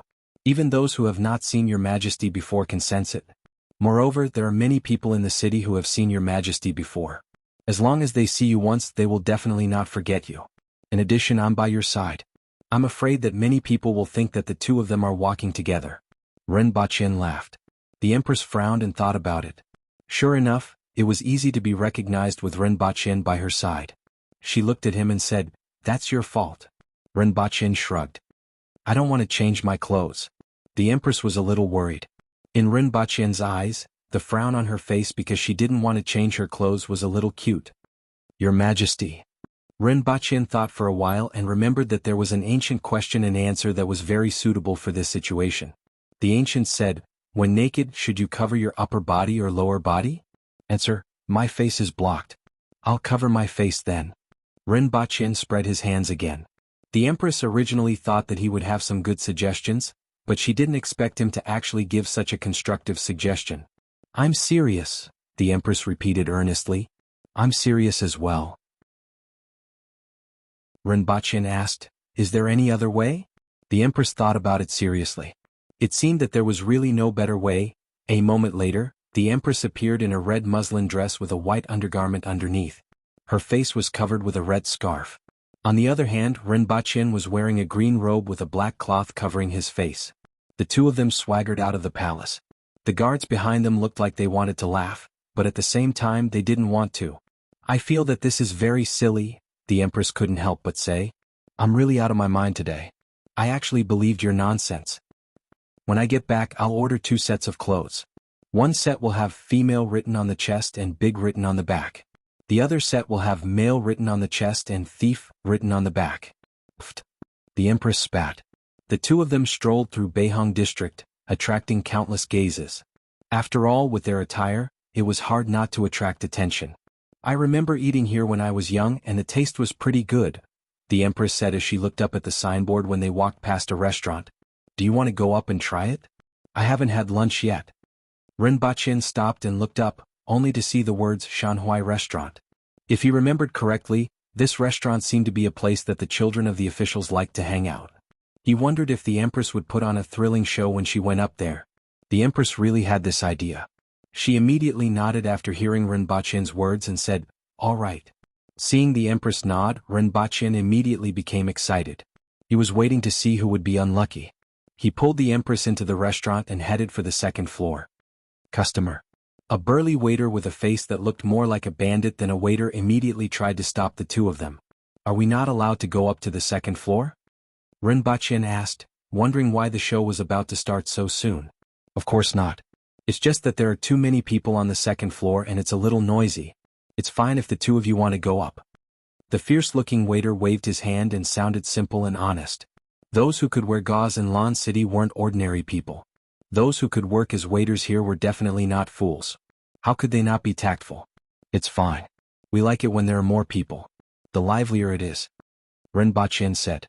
Rinpoche pulled the empress all the way up to the 2nd floor and saw that there were indeed many people there. Rinpoche could even recognize a few of them.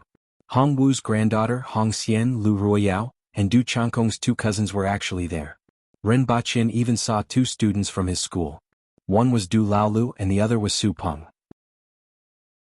They were both children of the officials, but their talents were worlds apart when compared to others. Rinpoche and the empress attracted some attention when they came up. They were puzzled. Weren't the two of them hot to cover their faces on such a hot day? However, when they sensed that the two of them were man-will experts, they immediately turned their attention elsewhere and ignored them. Rinpoche pulled the empress to a corner and sat down. He found that the people at Du Laoyu's table seemed to be arguing about something. "Du Laolu, you have been in that school for a year. What have you learned? Teach me? Maybe I can even call you Mr. Du. I heard that's how the people in Great Xia address scholars. A young man laughed. Umph. Du Laolu snorted and couldn't be bothered with him. On the contrary, Su Peng was somewhat dissatisfied and asked, "To you, what's the meaning of this? Are you here to look for trouble?" "How can that be? I'm envious. After all, there are so many people here, but only a few of you were selected to study at the school. It's obvious that you are different from us. You are scholars and I want to study too." The young man called Tuyu, who was about 16 or 17 years old, said in a weird tone. His words caused a lot of laughter. Everyone knew that those who were selected to study at the school were useless. "Stop talking nonsense," in a weird tone. Su Peng slammed the table angrily. "Why are you so impatient? I was just saying it casually. However, don't tell me that you didn't learn anything after staying there for a year. Otherwise you can enlighten us. You want to learn? Go to the school and listen, but with your brain, you can't even add or subtract single-digit numbers. I'm afraid that you won't understand even if you go." Du Laolu couldn't help but sneer.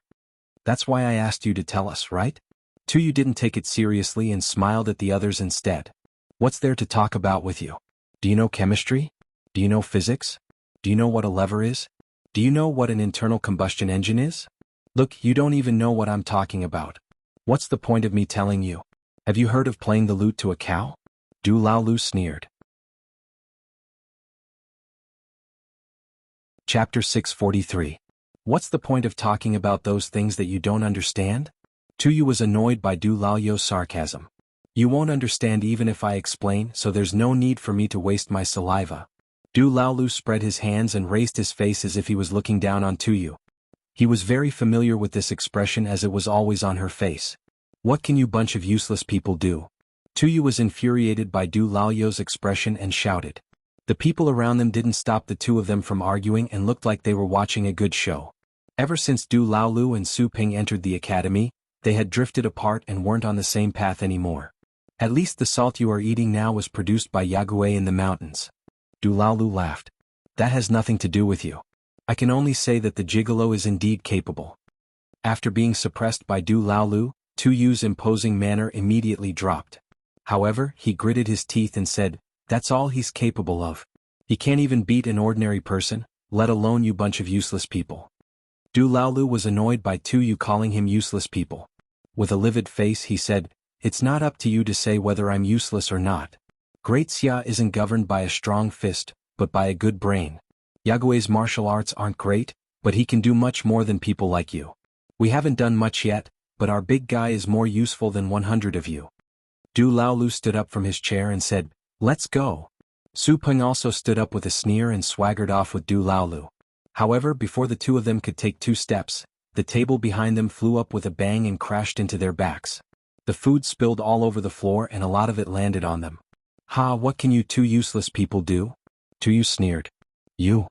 Su Peng got up from the floor and glared at Tuyu. "What about me?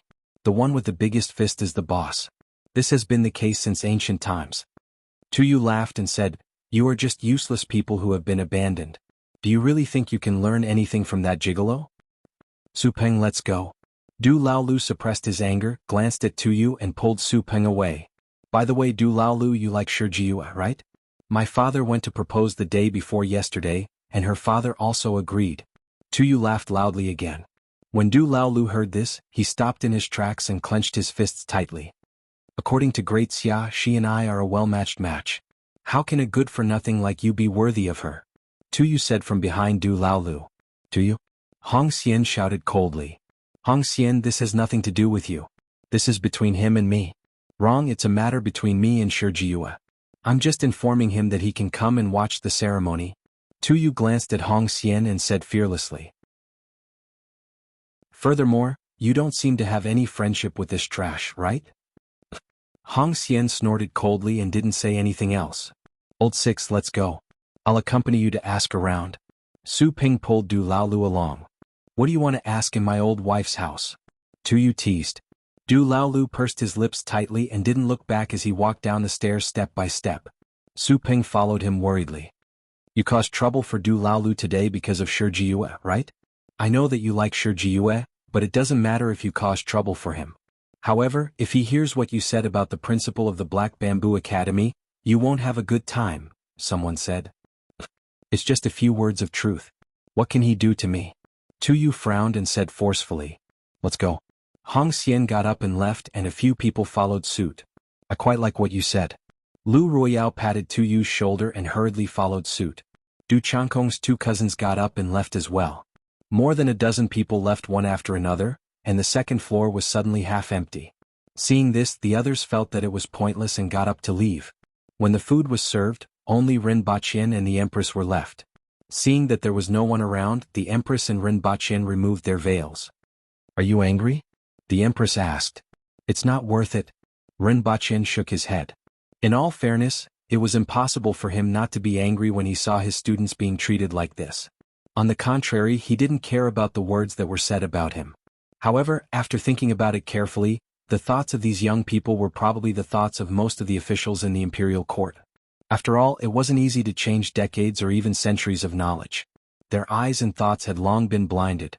Unless the Empress was personally impacted by modern technology and saw the future with her own eyes, how many people would be able to see it clearly? Even if new things entered their lives and changed their lives, many people would still carry on living with what they knew all along. In the end, they would be reduced to people who were eliminated.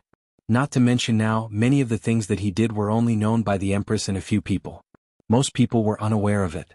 There was still a long way to go. What he needed to do was to change this world bit by bit, change their lives and let them accept the changes in this world. Then they would choose to follow the times or be eliminated. There are many things that I know and understand. However, even the officials in the imperial court don't understand these things, let alone others. The Empress held Ren Baqin's hand and said with a comforting voice, I know. Ren Baqin smiled. In fact, the impression that Du Laolu gave me in the past was that he was active but reckless. I didn't have high expectations of him.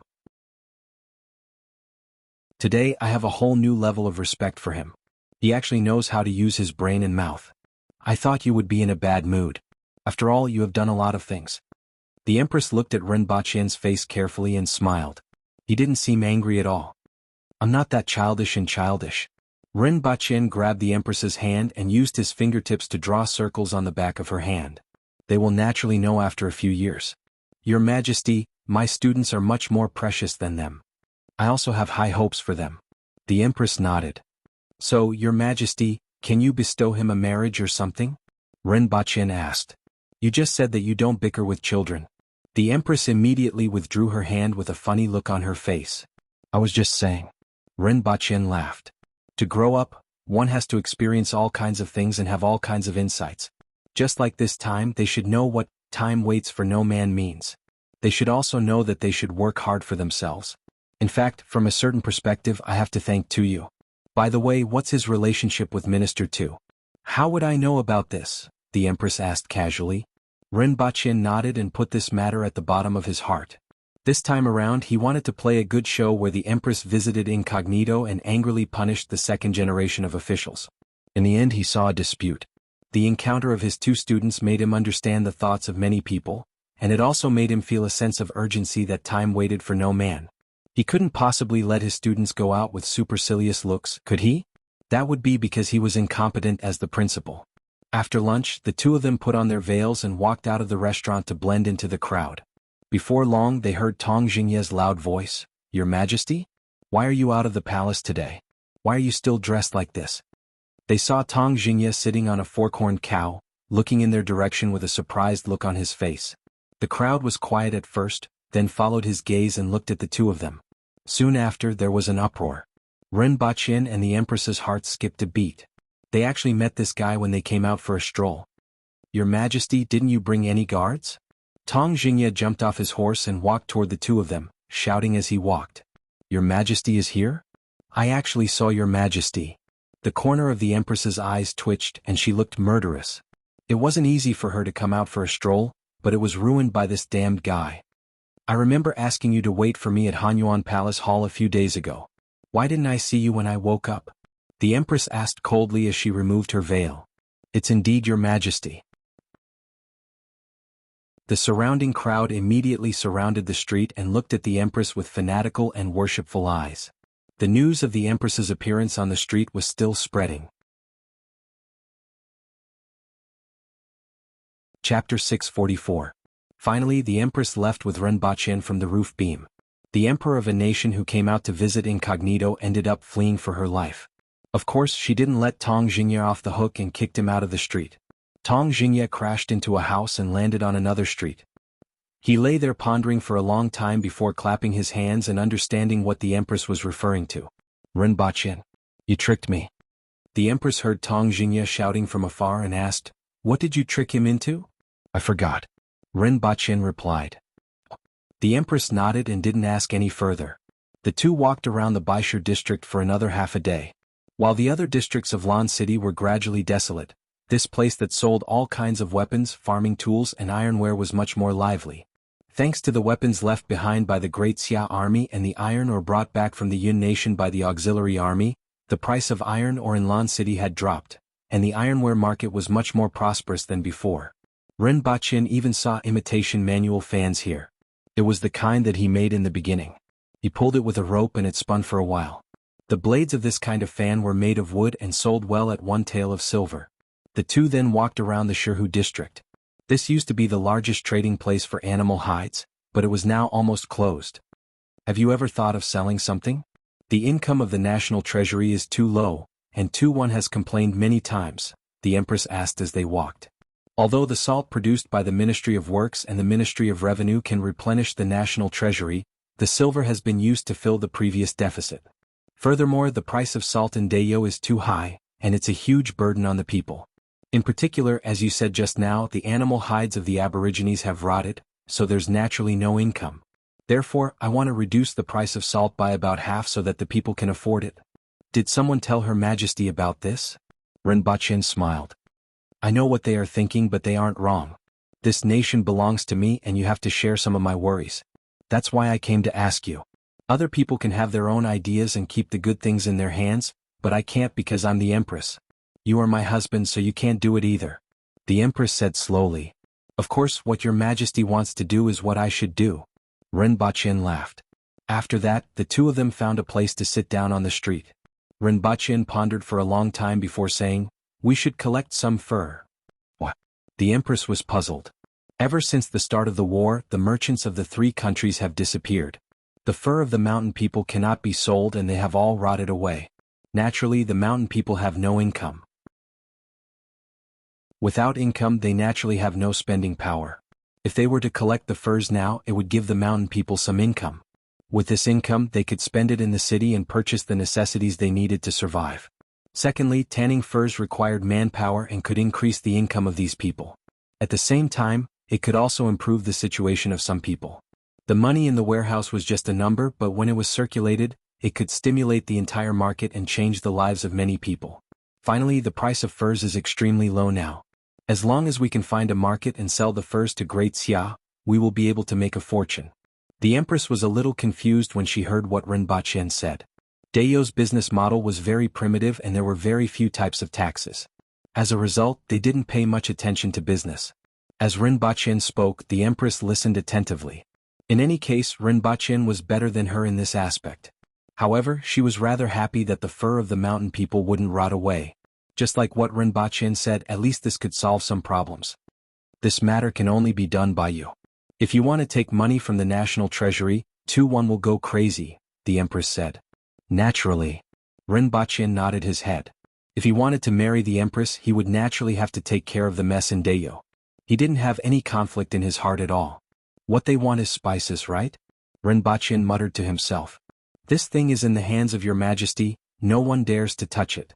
However, if it is given to them, it will be planted in every household. With the current price of spices, as long as they have access to it, they won't let it go. And it is extremely easy for those ministers to get the seeds of spices from the Ministry of Works. At that time, the most likely outcome will be that all the farmland around Lan City will be filled with spices. Not only will the price of spices plummet, it will also affect the planting of grain crops. After a few years, when the situation has stabilized, I will give it to them. I can take out some other things such as daily necessities like soap, cotton, and textile technology. As long as you think it's possible. The empress put one hand on Renbachien's shoulder, rested her chin on the back of her hand, and naughtily blew into Renbachien's ear. She still remembered that every time Renbachien came close to her ear and spoke, she would feel an itch from her ear all the way to her heart. Therefore she wanted to see how Rinpoche would react. Rinpoche let out an exaggerated scream. He tilted his head and knocked it on the Empress's forehead. The Empress snorted and sat up straight. Rinpoche's scream was too exaggerated, and his acting wasn't good enough. "Let's go back," the Empress said. "Okay." The next day Rinpoche went to the Ministry of Works and taught Tong Jinya how to make soap. Then he helped Tong Jinya plan the construction of Dayo's first soap factory. Following which he started to hire workers, open a shop, and set up a leather processing factory on a piece of wasteland outside the city. After a period of time, a shop on Lan City's Jingyang Street put up a sign that said, "Buying furs." The shop had only been open for a few days, and it was already packed with aboriginals who heard the news. The furs that had been piled up for a long time and had even started to rot were transported into Lan City in large quantities. Then they were weighed in the courtyard behind the shop. Yes, weighed. Ordinary furs were measured by caddies, just like collecting waste paper. The price was slightly lower than the price that the merchants from the three nations had paid, but this was enough to make the aboriginals ecstatic. After knowing that this shop had the backing of the imperial family, many people saw this as a good deed done by the Empress to show compassion for the people. After all, Dayo didn't have the means of tanning furs. Furthermore, there was a war going on outside and the trade routes were all cut off. The only reason why the Empress did this was because she pitied the people. In an instant, the Empress's reputation rose by another level. An emperor who could show compassion and treat the people well was enough to make the emperor loved and respected by the people. Moreover, the Empress was the strongest aboriginal. She could win battles and treat the people well, so she was the best emperor in the hearts of the people. During this period of time, there were some changes in the war in the Yun nation. First of all, the elephant soldiers appeared on the battlefield. This kind of thick-skinned behemoth reaped great results from the very beginning. Zedong Lai used the elephant soldiers as the vanguard to attack the enemy and annihilated nearly 100,000 soldiers from the Yun nation in one battle. Of course, more than half of these elephant soldiers were lost in this battle. They could be said to have become consumables and were crippled in one battle. However, Zedong Lai's goal was achieved. This battle directly reduced the available military strength of the Yun nation by half. Chapter 645. Shuiyang City, Yun Nation. In the backyard of an inconspicuous grocery store. This was originally a secret property of the Zhang family, but after a few people arrived half a month ago, the people from the Zhang family withdrew. At this moment, a man was standing there with his hands behind his back, looking at a map in front of him. Dayo's vanguard was hundreds of kilometers away from Shuiyang City, and there was Suyang City in the middle. A man walked behind the man and said, "Chief, Yang Jiao has gone missing." The man turned around and asked, "What happened? When did he go missing?" This man was 50 to 60 years old, dressed in green, and had a dignified appearance. He was an old acquaintance of Rinpoche, the chief of the Golden Ring sect, Zhan Changkong. He was one of the Baihu who had been transferred from Tianjing Basin to the Yun nation. Yang Jiao said that he went to investigate the barracks last night and didn't come back. "I went to look for him but didn't find any traces," the man said. "Was he caught?" Zhan Changkong frowned. "I think it might be." The man hesitated and didn't dare to speak. What might it be? Zhan Changkong's face suddenly darkened. He might have run away. I felt that something was wrong with him these few days, as if he was preparing for something. Although he's not very skilled, he's smart and good at concealment. No one knows our background, so the possibility of him being caught is very small. Combined with his performance these days, I think the chances of him running away are higher. I've long felt that Yang Jiao is cold-hearted and unreliable. Another middle-aged man shouted after hearing this. "Is there still a chance to catch him?" Zhan Changkong asked with an ugly expression. "If he left the city in the middle of the night, we won't be able to catch him now. After all, we don't have enough manpower," the man said. "Chief, it's fine if he runs away, but I'm afraid that he will tell on us. We can't stay here any longer. If he tells on us, the army will be here by now. However, to be on the safe side, we really can't stay here." Lu Dong informed the previous contact and asked him to arrange another place to stay. Su Yi informed the others to pack their things and temporarily evacuate. "And you, go and look for Yang Jiao's whereabouts again. Perhaps he really met with an accident." Zhan Changkong made the arrangements one by one. After making arrangements for everyone, Zhan Changkong turned to the last man, whose face was wrapped in cloth and only revealed one eye, and said, "Ling Ziquan, if Yang Jiao really ran away, Do you think he would inform on us and sell us out? Sect Master, only you, me and Lu Dong know about the contact. Even if he snitches, the Yun Nation will only know that we are a group of people. Just be more careful in the future, Ling Ziquan, the Outer Sanctum Deacon, said. During that scouting mission he had brought up the rear for Zhan Changkong. In the end, half of his face and one of his eyes had been chopped off, but he had come back alive. Zhan Changkong and the others changed their residence and monitored it for a few days. Only when they realized that there were no movements did they feel slightly relieved. Although Yang Jiu had run away, he still had some camaraderie and did not betray all these people. However, at this moment, in the capital of the Yun Nation, Prime Minister, the guards of Xian City caught a person during their patrol. It is said that he came from Dayo, so they sent him here overnight. A scholar with a long beard, wearing a long gown and a square scarf on his head said. Oh, from Dayo? The Aboriginals?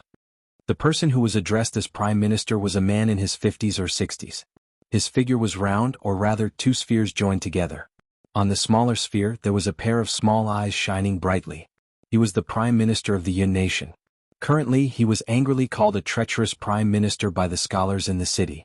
He was the treacherous Prime Minister who controlled the imperial court, turned the emperor into a puppet, formed cliques for personal gain, blocked speech and demoted people with different political views. Until now he only cared about internal strife. Zheng Qingmian. No, it is said that he came from Tianjing Basin. Furthermore he said some things, the scholar said. What? Tianjing Basin was pacified by the Aboriginals half a year ago. What? Zheng Qingmian was shocked. The Aboriginals have pacified Tianjing Basin for half a year? Yes, sir. That group of barbarians actually pacified Tianjing Basin for half a year, but they still act as if Tianjing Basin hasn't been pacified. Why do you think they are doing this? Zheng Qingmian got up and walked a few steps in the room. Almost every step he took caused the flesh on his body to tremble. It could be said that his entire body was made up of fat. If the news of Tianjing Basin's pacification were to spread, Great Xia would definitely not send out their troops so easily. They only needed to face the Yun Nation and the Qin Nation. However, they concealed this news and acted as if the Protectorate of the South was implicated in the quagmire. Now, Great Xia has once again replaced their military strength with new recruits. They have gathered a total of 530,000 soldiers, but they are still concealing this news. I'm guessing that their target is this Great Xia army. In other words, their target is Great Xia.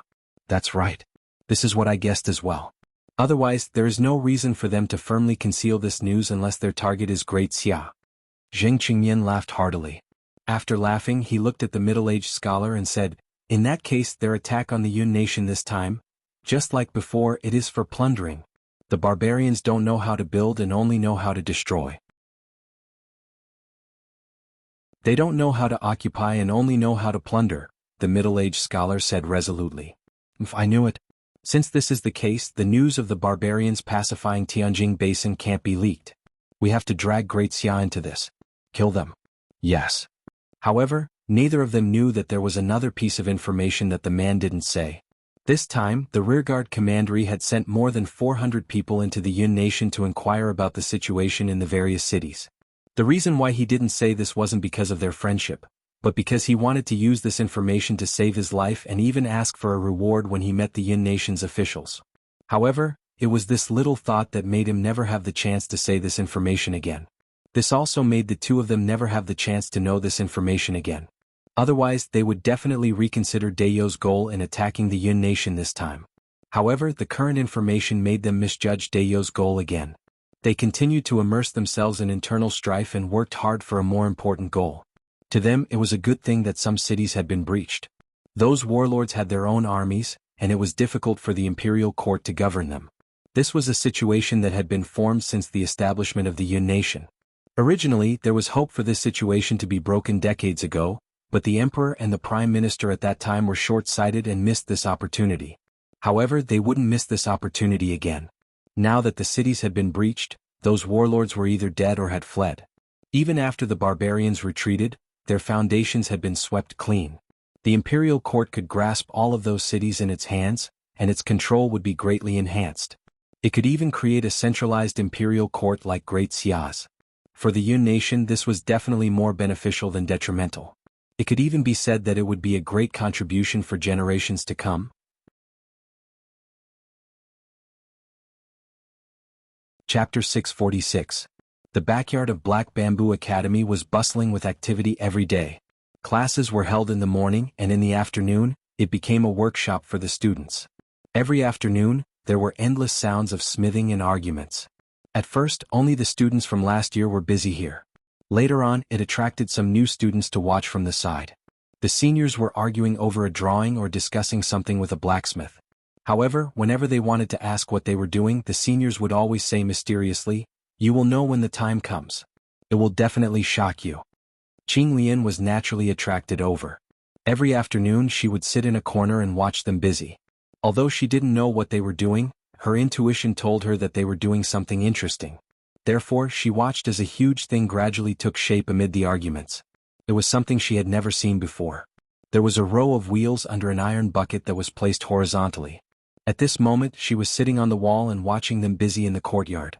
From time to time, she would look down the wall and see Rinpoche and a young girl sitting opposite each other. The young girl was about 15 or 16 years old. Her hair was simply tied up in a knot. It was a pity that her hair hung like a bird's nest at the back of her head. The young girl was wearing an animal skin tube top and a short skirt. Her exposed bronze-colored skin was full of health and wildness. The young girl was Zhuohua, and she had a confused look on her face.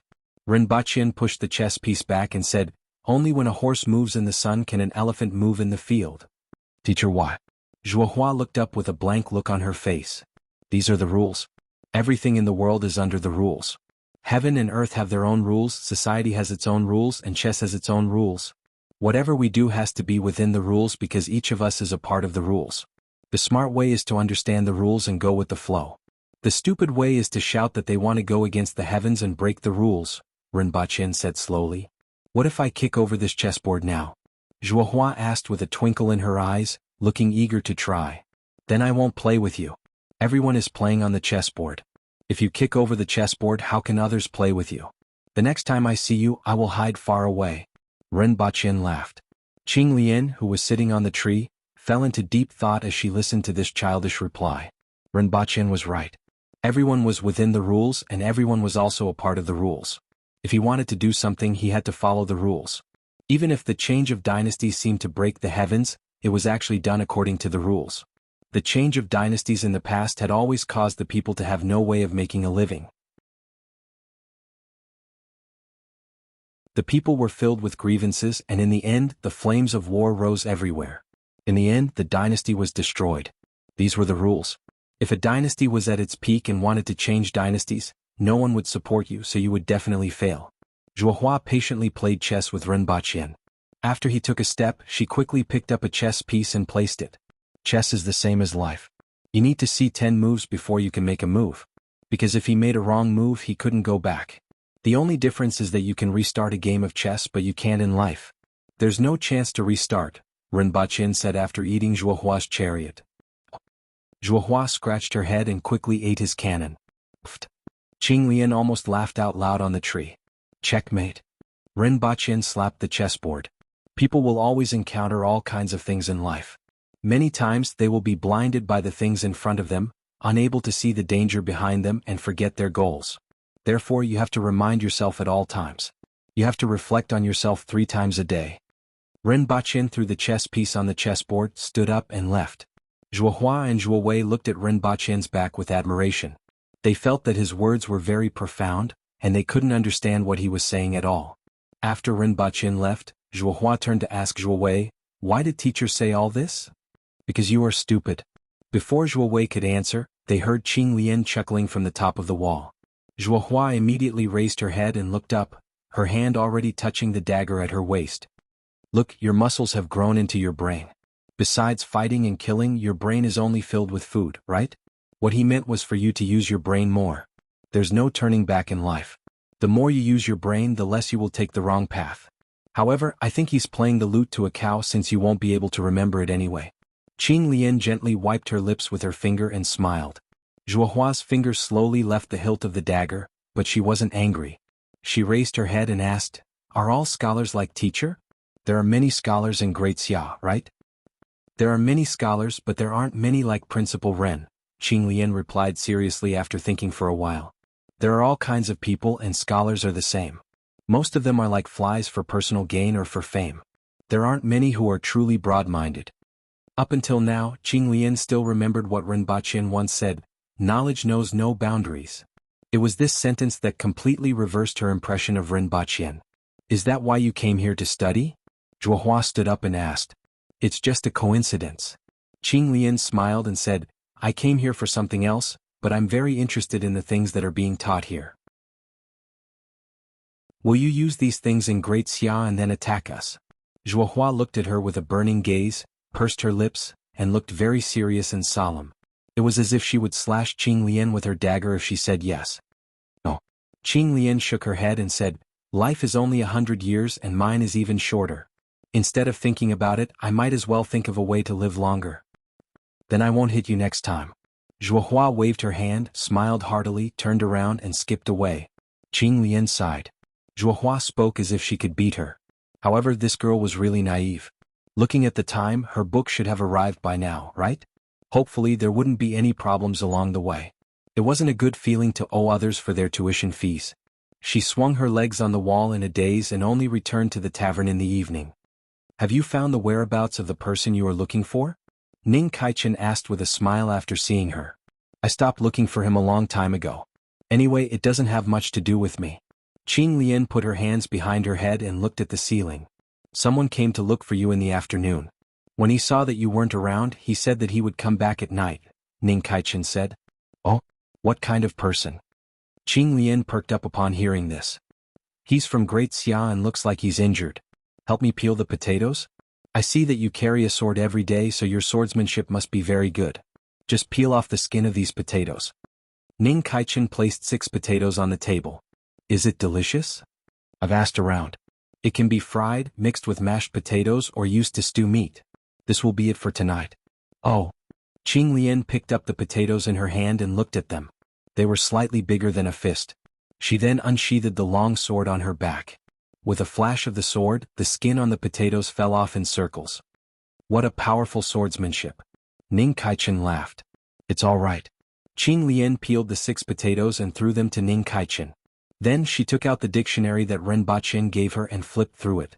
After an hour, the tavern was filled with the strong aroma of stewed meat. It was much more fragrant than usual. Did you use spices, big sister? After a while, the two of them sat at the table. In front of them was a pot of meat and potato stew, a plate of side dishes, and a pot of fruit wine. Chapter 647. Checkmate. Zhuohua excitedly slapped the chessboard, sending sawdust flying all over the place. Rinpoche's general and Zhuohua's horse turned into powder with this slap, and even a piece of the chessboard was missing. Hey, I won, right? Teacher, you said that if I won you would give me meat for a month, right? Zhuohua held the chessboard with both hands and stared at Rinpoche with bright eyes. Where are the chess pieces? Rinpoche asked calmly. Although the chess pieces are gone, I have checkmated. How can you talk about winning or losing when you don't even have any chess pieces? Rinpoche laughed and swept the chess pieces aside. Teacher, you are cheating. Zhuohua's eyes widened in anger. Remember, the more you are about to succeed, the more you have to be patient. Otherwise, it will be easy to fall short of success. Rinpoche smiled at Zhuohua with tolerance, got up and left. As Rinpoche walked back, he stretched his back and thought to himself, I have to find someone else to play chess with next time. Zhuohua only played 2 games with me, and she didn't even think before she played. She just relied on her intuition to place the chess pieces and won. He hated playing with these cheats the most. Principal. Qing Lian caught up with him. What's the matter? Rinpoche turned his head and asked doubtfully. Qing Lian threw an object wrapped in silk to Rinpoche and said, I promised you. Rinpoche reached out to catch it and knew that it was an animal hide scroll. He casually stuffed the scroll into his clothes, turned around and waved before leaving. When he returned to Pingle Park, he saw Tian Tian and Gun Gun lying on the ground, snoring loudly.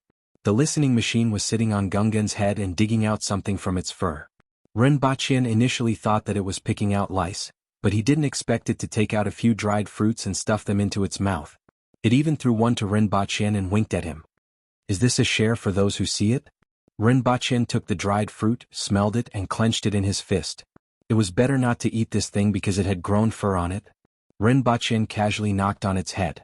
After returning to his room, he took out the scroll and opened the silk wrapping it, revealing a very simple and unadorned booklet made of an unknown animal hide. This animal hide booklet gave him a very familiar feeling. It was simply too familiar.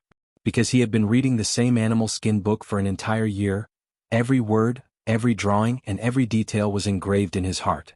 He was so familiar with the feel of this animal hide that he could feel it just by touching it.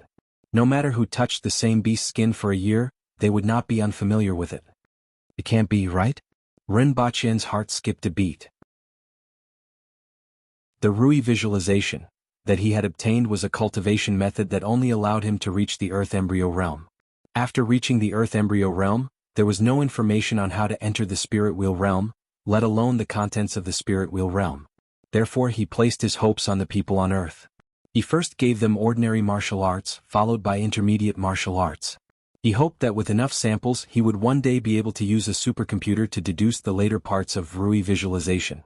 As for this animal hide booklet, Qing Lian previously mentioned that it was the middle volume of the ancient scroll of methods. It was a method to cultivate the spirit and was extremely useful for crossing the path to heaven and reaching the spirit wheel level. Could it be that this booklet and his Rui visualization came from the same source and were from the same set of martial arts? At the thought of this, Rinpoche immediately flipped open the animal hide booklet and was greeted by 8 large words. The birth and destruction of the original body can give birth to all kinds of techniques. The 8 words were perfectly round and full of a sense of perfection. Rinpoche's eyes were fixed on the words for a long time. In his eyes, these 8 words were constantly falling off, and new words were constantly being born and destroyed, repeating endlessly. Both of Rinpoche's eyes were attracted to that page. He watched as countless perfectly round words were born and destroyed. After an unknown period of time, Rinpoche felt a wave of fatigue and fell onto his bed. At the moment when Rinpoche fell, the metal chain and the golden spear in his mind were ejected. The metal chain crawled on Rinpoche's body like a snake and finally wrapped itself tightly around him. It was as if it was taking revenge for being ejected from Rinpoche's sea of knowledge. After more than 4 hours, Rinpoche slowly opened his eyes and felt dizzy. What happened? Rinpoche wanted to get up, but he realized that he was tied up tightly and couldn't move. When he looked down carefully, he realized that the metal chain had actually tied him up like a dumpling. Let go. Rinpoche reprimanded. Only then did the metal chain reluctantly release Rinpoche. It plunged into Rinpoche's forehead as if there was a void there. Rinpoche sat up and touched the animal hide book in his hand. If he didn't guess wrongly, he had overexerted himself just now. This book was really scary. He was actually attracted by the words on the first page and couldn't break free. Eventually he fainted. If he wasn't strong enough, he wouldn't even be able to read it. It seemed like he had to reach the earth wheel level before he could read this book. What made him extremely concerned was that the 8 words in the book were very similar to the words on Rui visualization. They should have been written by the same person. It was a pity that he saw too little content. He didn't know if it was as he thought, that Rui visualization was a cultivation method for consolidating one's foundation and this book was an advanced method. As for the name of Ancient Scroll of Methods, it probably came from the last 2 words, 10,000 methods. Sir Rin, Her Majesty is calling for you. Qing Wan knocked on the door and called out. Got it, wait for me for a moment. After Rinpoche shouted, he took out Rui visualization from the room and brought it along with another book to let the Empress take a look. Sir Rin, you don't look too good? Qing Wan asked after seeing Rinpoche come out. Just a small matter. Rinpoche smiled. He still felt mentally tired, but he felt much better after a good night's sleep. Her Majesty asked about you twice in the afternoon. Qing Wan covered her mouth and laughed. Rinpoche followed Qing Wan to the Empress's bedroom. Upon entering the room, he saw the Empress sitting there bored to death. There was a table in front of her with a steaming hot pot, cut meat, vegetables and fruits on it. Your Majesty. Rinpoche went forward to greet her. What are you holding? I heard that you didn't come out of your room after coming back. Why do you look so tired? The Empress looked at Rinpoche suspiciously. Your Majesty, take a look. Is this book the same as Rui visualization? I just took a look at it and fainted. Rinpoche handed over the 2 books and smiled bitterly. Oh, where did you get it? The Empress asked as she took the books and flipped through them. Rinpoche told the Empress about the origins of the books. The Empress quickly flipped through Rui visualization, then flipped open the animal hide book. She only saw the first page and said, The person who wrote this book is extraordinary. Even though I don't know calligraphy, I have seen some people who integrated their sword intent or saber intent into their words. Compared to this person, they are far inferior. Soon after, the Empress stopped talking and focused on reading the contents of the book. After a while, she put it down and raised her head, saying, "You are really lucky that this book fell into your hands just like that." You guessed it right. This book and Rui visualization are one and the same. One is a way to refine the body, and the other is a way to refine the mind. Furthermore, this set of martial arts is much more brilliant than I thought. Since you have practiced Rui visualization before and have attained the earth will level, you can try to practice this set of martial arts. When that time comes, you will be able to cross the path to heaven and enter the spirit will level without any obstacles. Furthermore, the power of this set of martial arts can only be revealed after attaining the spirit wheel level. It is very brilliant. At this point, a smile appeared on the Empress's face. Now that Rinpoche had obtained this set of martial arts, she wouldn't have to worry about his future cultivation. How brilliant is it? Rinpoche immediately asked in high spirits. The Empress's words made all the worries in his heart vanish without a trace. It's very brilliant. It's as tall as a building. The Empress winked at Rinpoche and actually revealed a mischievous expression. Rinpoche was stunned and said, "Your Majesty, there is something on your eyelashes." "What?"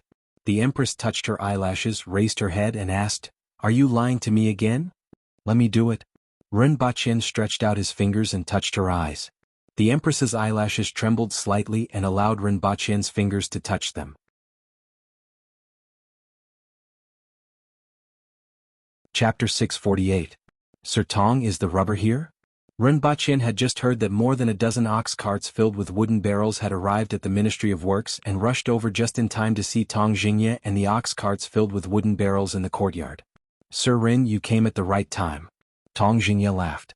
"Take a look and see if this is what you want. I have something good to show you in a while." Rinpoche rubbed his palms, stepped forward and opened the lid of a wooden barrel. It was filled with milky white rubber. Unlike the rubber that had been dried the last time, the rubber juice that was extracted this time was directly sealed in a wooden barrel before being transported to Lan City. "This is it." Rinpoche smelled it and laughed. After waiting for so long, it was finally here. With this rubber, he could start making a lot of things. Send a cart of this rubber to Black Bamboo Academy and the rest to the Beast Park. Rinpoche made the arrangements before asking Tong Jingye, "Is the soap ready?" "I made a batch according to what you said." "Since you are here, let's go take a look," Tong Jingye said with a smile. Soap was said to be expensive even in the Yun Nation, let alone in Dayo. Very few people could afford it. However, he didn't expect it to be so easy to make. As long as one knew the production method, they could casually find a few people to make usable soap. Furthermore, according to Rinpoche's instructions, they added crushed flower petals to the soap so that it could be produced in several colors and had the fragrance of flower petals. It looked much better than the soap sold by the people of the Yun Nation. This made Tong Jingye quite proud. Although the soap was made according to Rinpoche's instructions, it was also a credit to the Ministry of Works. One had to know that there were too few things in Dayo. Every time there was something that Dayo didn't have, he would feel excited. Rinpoche followed Tong Jingye out of the city and came to a newly built courtyard in the suburbs. The walls and the houses in the courtyard were all made of red bricks. Someone saw the two of them coming with their guards and immediately welcomed them inside. In a relatively large warehouse, Rinpoche saw the freshly made soap. According to Rinpoche, it was made from scented soap. This type of pancreas was made by grinding the pancreas of jumping sheep into powder, adding plant ash, animal fat, and mixing them into a thick paste. Then it was mixed with flour powder and pressed into a block. Finally, it was placed on a rack to dry in the shade before being cut into pieces. When Rinpoche arrived at the warehouse, he saw a large piece of pancreas placed to one side. There was a water trough at the bottom of the shelf to guide the dripping liquid into a bucket. This liquid was a byproduct of making soap, glycerin. It was even more valuable than the soap itself. Glycerin can be made into nitroglycerin, diatomic manganese explosives, gelatinous explosives, and even smokeless gunpowder. Of course, he wasn't prepared to use such explosives, which were highly explosive in a war. There were no secrets in the world that could be kept forever. The birth of explosives and gunpowder was a huge threat to the Aboriginals, who had a small population but were individually powerful. If explosives and gunpowder were developed, the advantage of the Aboriginals would be greatly reduced, and the disadvantage of having a small population would be obvious. Therefore, Rinpoche was prepared to keep this thing firmly in his hands. If explosives and gunpowder weren't a hurdle that couldn't be avoided in the development of science and technology, Rinpoche wouldn't want to manufacture them. Rinpoche walked around the warehouse and picked up a few pieces of soap that had already been cut. There were a total of 3 types of fragrances, and one of them was the Empress's favorite. The production was a little rough, but it was considered good for a start. Rinpoche asked someone to fetch a basin of water and washed his hands with the soap to check the effect. After confirming that there were no problems, he turned around and asked, "Sir Tong, how much are you going to sell this soap? Sir Tong, how much are you going to sell this soap?" Therefore, this thing has been manufactured, but the Empress still has to decide how to sell it. Rinpoche nodded slightly and threw the few pieces of soap to the guards behind him. Rinpoche nodded slightly and threw the few pieces of soap to the guards behind him. "Sir Tong, I will get someone to deal with this glycerin later," Rinpoche said. The production of soap would inevitably produce a large amount of glycerin. Besides using a small amount as a solvent, the rest had to be disposed of elsewhere. He wasn't prepared to hand over such a thing to others. Is this thing still useful? Tong Jingye had wanted to ask about this for a long time. It's a little useful, but it's better not to use it. Rinpoche waved his hand. Subsequently, the two of them went to the other warehouses to take a look. These warehouses were used to dry and grind pancreas, grind flours and heat fat to make soap. There was also a large open space that was specially used to burn plant ash. Although the place wasn't small, there weren't many people, only a few dozen. You can print some patterns on the soap. Get a carpenter to make a few molds and print the patterns when pressing it. This will make it look more exquisite. Furthermore, the factory can be expanded. There are too few people now and the production volume is too low. This thing is a consumable, and even if the factory is expanded 10 times, it can still be sold. If it doesn't work, we can find a way to sell it to Great Xia. Sir Rin, do you have a trade route to Great Xia? Tong Jingye asked. I'm in contact. Rinpoche had already contacted Su Qing through Qing Lian. Later, he could also open up another route and send a caravan of the Jing tribe to Great Xia. However, within a year or two, there would definitely be internal strife in Great Xia. At that time, it was hard to say what the situation would be like. During times of chaos, non-essential goods like soap, glass and silver mirrors would have limited sales. However, after conquering the Yun nation, it would be a good dumping ground. After visiting the soap factory, Rinpoche returned to the palace and handed the few pieces of soap to the Empress. "Your Majesty, these are made by the Ministry of Works." So, the Empress picked up a piece of soap and examined it. It was straight and angular and there were traces of cutting on it. Not bad. I've tried it and it's similar to what I expected. It's slightly better than the soap from the Yun nation. That's good. The Empress smiled. The days when all the goods were brought in by foreign caravans were gradually fading away. After that, Rinpoche talked to the Empress about the production and sales of the soap. What do you think? The first thing the Empress thought of was to ask Rinpoche. Set up a department of commerce that will be responsible for managing the factories and establishing sales channels. At the end of the year, a certain proportion will be handed over to the imperial court, and the remaining portion will be used to expand the factories, Rinpoche said casually. Apart from you, I can't think of anyone else who can do it, the Empress said. I don't have the time, but I have an idea. Your Majesty, choose a department chief first and let the 2 shopkeepers from the caravan, Tang Feng and Gu Ziheng, be your assistants. Tang Feng and Gu Ziheng were both veterans in the caravan and had a certain understanding of this area. As assistants, they were capable enough. Now that there was only one soap factory, they could use it as practice. After they were familiar with it, the rest could be started. In the past, some of the things that the various departments needed were allocated internally. In the future, as long as the goods had characteristics, they could be classified under the Department of Commerce. The Ministry of Revenue would allocate funds to the various departments, and the various departments would then purchase from the Department of Commerce. After deducting the cost, the money would be handed over to the Ministry of Revenue in proportion. This way, everything would be on track, Rinpoche said. This is the business model on Earth, right? However, by doing so, the Department of Commerce would have too much power in the future. The Empress held her chin and pondered. Although the Department of Commerce didn't have much in its hands now, the Empress knew that according to what Rinpoche said, it would definitely become one of the most powerful departments in Dayo after it developed.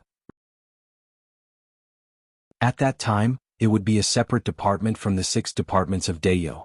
Therefore, Your Majesty, you have to choose the candidate for the department chief carefully. Ability and loyalty are indispensable, Rinpoche said.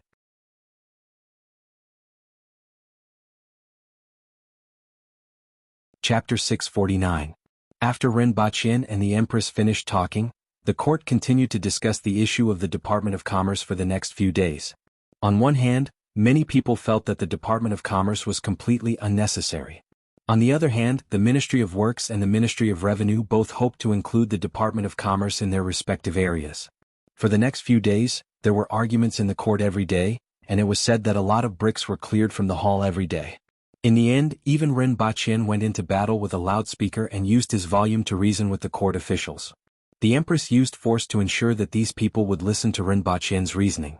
After arguing for 5 days, Rinpoche and the Empress, who were superior in both volume and force, won. Finally, the matter of the Department of Commerce was settled.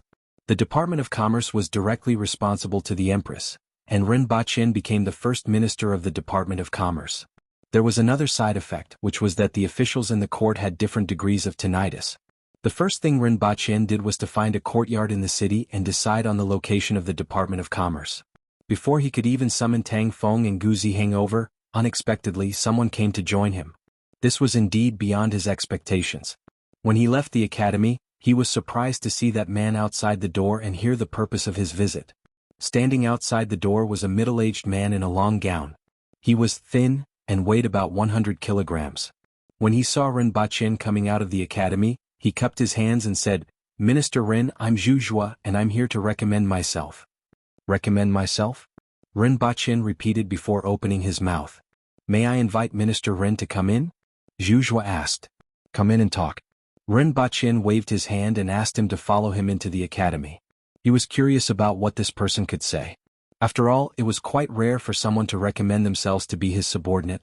Furthermore, this person had come looking for him right after his appointment. He was really well informed. He wondered if this person had anything that caught his eye. Rinpoche sat in a chair with his arms folded and sized him up. He looked like someone from the Yun Nation or Great Xia. He looked like a scholar, unlike the typical aboriginals who were full of wildness.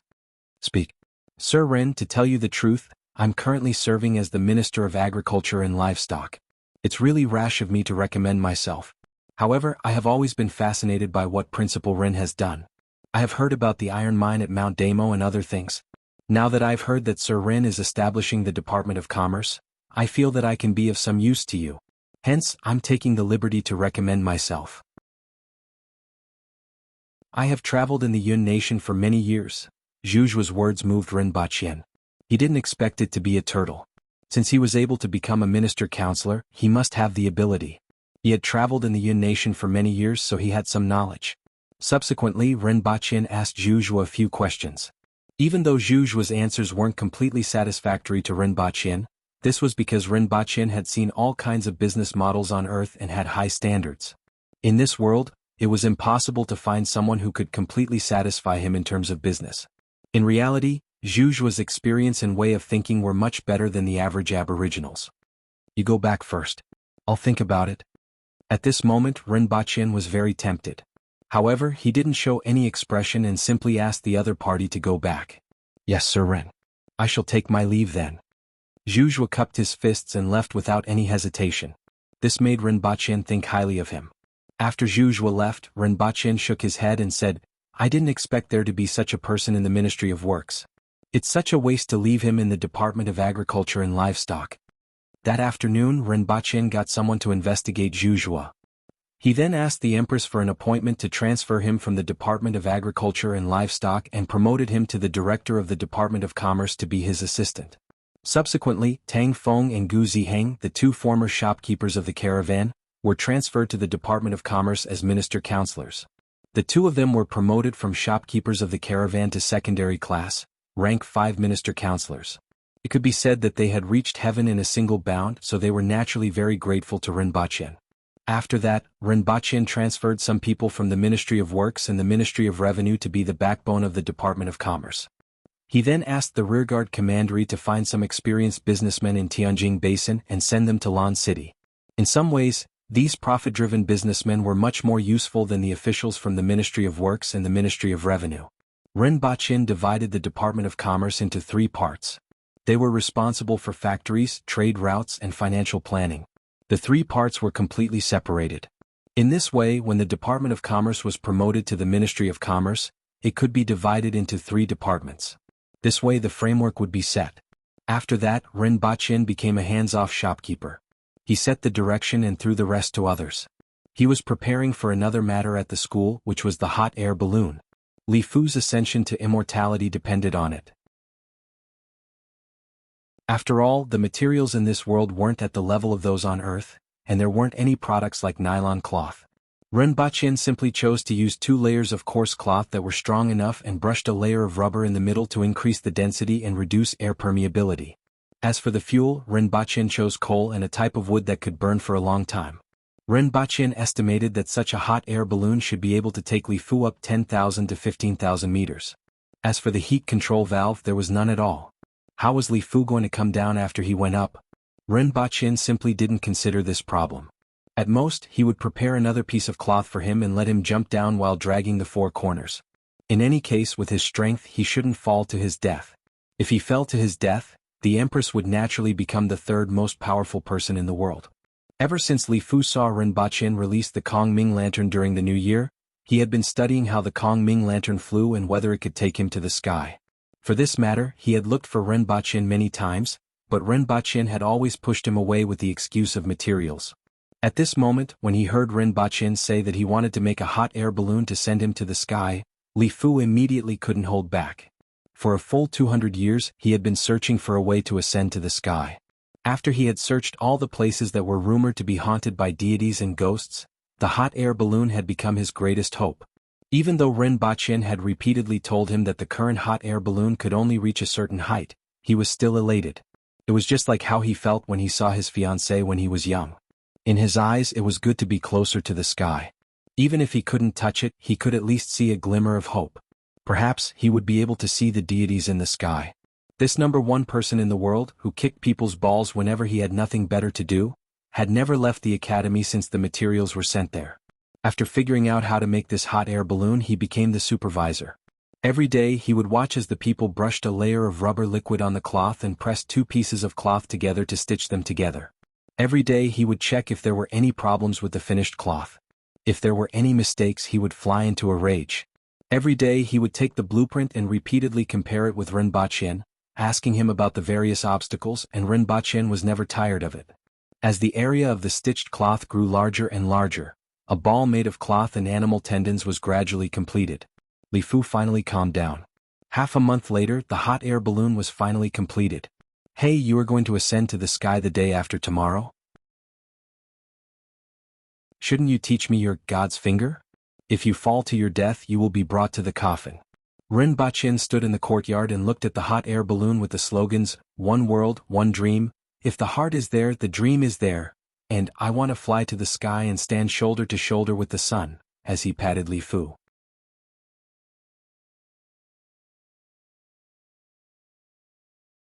Chapter 650. On Earth, there were 365 days a year, but in this world, there were only 30 days in a month and 360 days in a year. On February 30th, year 72 of the Dayo calendar, this world's first hot air balloon is about to bring an angry Hulk to conquer the sky, a deep voice said from the sidelines. Sir, what's a Hulk? The official who was taking notes looked up with a puzzled expression. You don't have to know what it is, just write according to what I say. In addition to carrying an angry Hulk, this hot air balloon also carries the thousands of years of mankind's dream of flying into the sky. It also marks the beginning of mankind's exploration of the sky, Ren Baqin continued. What exactly is a Hulk? The Empress asked from behind Ren Baqin. The Hulk represents power. Ren Baqin replied. It's just a metaphor. The Empress looked at Ren Baqin suspiciously. She felt that he was lying again. Tell me how much of what you said to me back then was true and how much was false? The Empress suddenly asked. With your Majesty's wisdom and intelligence, how can I hide anything from you? Ren Baqin laughed. The Empress snorted softly and brushed aside this sudden thought. At this moment, everyone was at the plaza in front of the palace. Besides the Empress, there were also the court officials, students from Black Bamboo Academy, and many family members of officials watching from afar. In the middle of the plaza was a hot air balloon that was being prepared. There was no thermal control equipment or any protective equipment. There was only a hot air balloon and a bamboo basket below it. On top of the basket was a large stove. As the coal and firewood in the stove burned, the hot air balloon gradually expanded and began to rise from the ground with the bamboo basket below it. One world, one dream. 2-1 read each word as she looked at the words that were completely revealed as the balloon expanded. Immediately, someone ran to the side to see what was written in other directions. If the heart is there, the dream is there. I want to fly to the sky and stand shoulder to shoulder with the sun. These words are very imposing and I like them very much. Qin Chuan laughed. Although they were suppressed by Ren Baqin and the Empress with both volume and force, these people didn't hold a grudge against them. The Aboriginals were mostly straightforward people. Unless they had really offended someone like how Ren Baqin had offended young Sparrowhawk back then, they wouldn't care about small disputes. Can this thing fly? Qin Chuan moved closer to Ren Baqin and asked. Of course you can. You'll be able to see it soon. If this thing can fly, then can it bring soldiers into enemy cities? Qin Chuan asked. Then they were shot down by an arrow and fell to their deaths. Before Ren Baqin could say anything, Tong Jingye had already said this and looked at Qin Chuan with a mocking expression. Keep quiet. The Empress said coldly. The two of them immediately stopped talking, glared at each other and stood on either side of each other. Senior, it's almost done. Remember, if you fall, you must spread that piece of cloth as soon as possible to increase resistance and slow down the speed. Ren Baqin stepped forward and patted Li Fu. In fact, there was no need to use an if, it should be an affirmative. I know. According to what you said, this thing can't go all the way to the sky, but it's good to be closer to the sky. I want to go up and see for myself. Li Fu wasn't as crazy as he was a few days ago and had completely calmed down. Well, the materials aren't up to standard yet, but we can make better ones in the future. Ren Baqin nodded. However, Ren Baqin knew that it would be useless even if he made a modern hot air balloon. The rise of a hot air balloon depended entirely on the buoyancy of the air. After reaching a certain height, the air would become thinner, and even the best technology wouldn't be able to make a hot air balloon reach the level of a rocket. That's all right, I'll go up and take a look. Li Fu said as he watched the hot air balloon slowly rise. Use coal first and then molten wood when you reach a certain height. The flame of molten wood is bigger and will allow you to fly higher, Ren Baqin reminded him again. I know. All right, I'm going up. Li Fu waved his hand and then jumped into the bamboo basket on the hot air balloon. As Li Fu broke the rope on the hot air balloon, it began to slowly rise into the sky. There was an immediate burst of exclamations around the venue. The fact that it could actually fly was an extremely shocking thing for most people. On the other hand, the students from the Black Bamboo Academy were proud because they knew the principles and production methods of this thing. Seeing the shocked expressions of the others made them feel extremely carefree. Many of the Zhang family's craftsmen were also dumbfounded as they watched this scene. They had no idea how this was done. As the hot air balloon flew higher and higher, the entire city could see this huge flying object. Look, something is flying, someone shouted as he pointed to the sky. In just a moment, a group of people stood beside him and looked up at the sky. What's that? It looks so weird. There are words written on it. What are they written? I want to fly to the sky and stand side by side with the sun. Someone with good eyesight identified the words one by one. This thing is going to fly to the sun. Everyone exclaimed after hearing this. Soon, the hot air balloon flew higher and higher under everyone's gaze until it became a small dot. Then, a gust of wind blew past. The hot air balloon was blown away in front of everyone's eyes.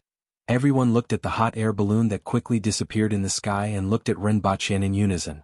Ren Baqin stroked his chin and said, "The sky is like the sea. It's an area that humans rarely set foot in and is full of all kinds of opportunities and dangers. Can he still come back?" Ren Baqin put his hand on his head to block the sun and looked into the distance. The fuel is only enough to burn for less than 2 hours. It shouldn't fly too far, right? Ren Baqin turned to the Empress and said, "Your Majesty, let's go back."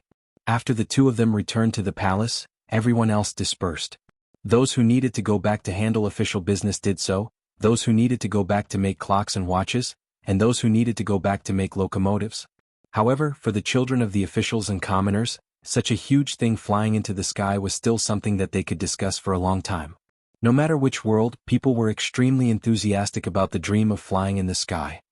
I heard that something flew into the sky in front of the palace today?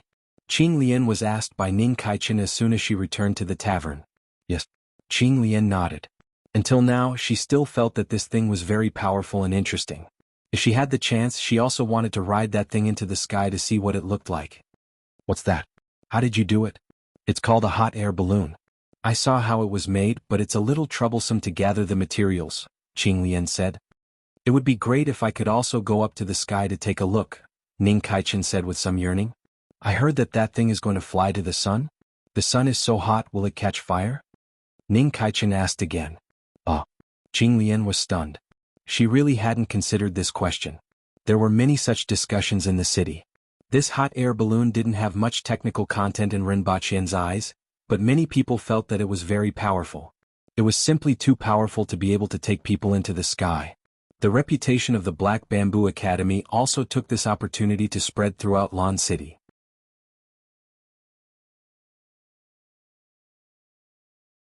Chapter 651. Shanghai. In a bar at the corner of the street, it was filled with beer bottles, drinks, cooked food and pizzas. It looked no different from any other bar, except for the tightly shut door. There were more than a dozen people either standing or sitting in the bar. Some of them were Chinese, while others were blonde foreigners. Some were holding a glass of beer, some were playing with a handheld game, and some were playing with a dagger. Their faces were either calm or relaxed. There was no sign that they were having a party.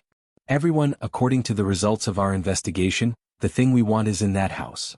One of the men with blonde hair and blue eyes lowered the volume of the speaker and clapped a few times to attract everyone's attention.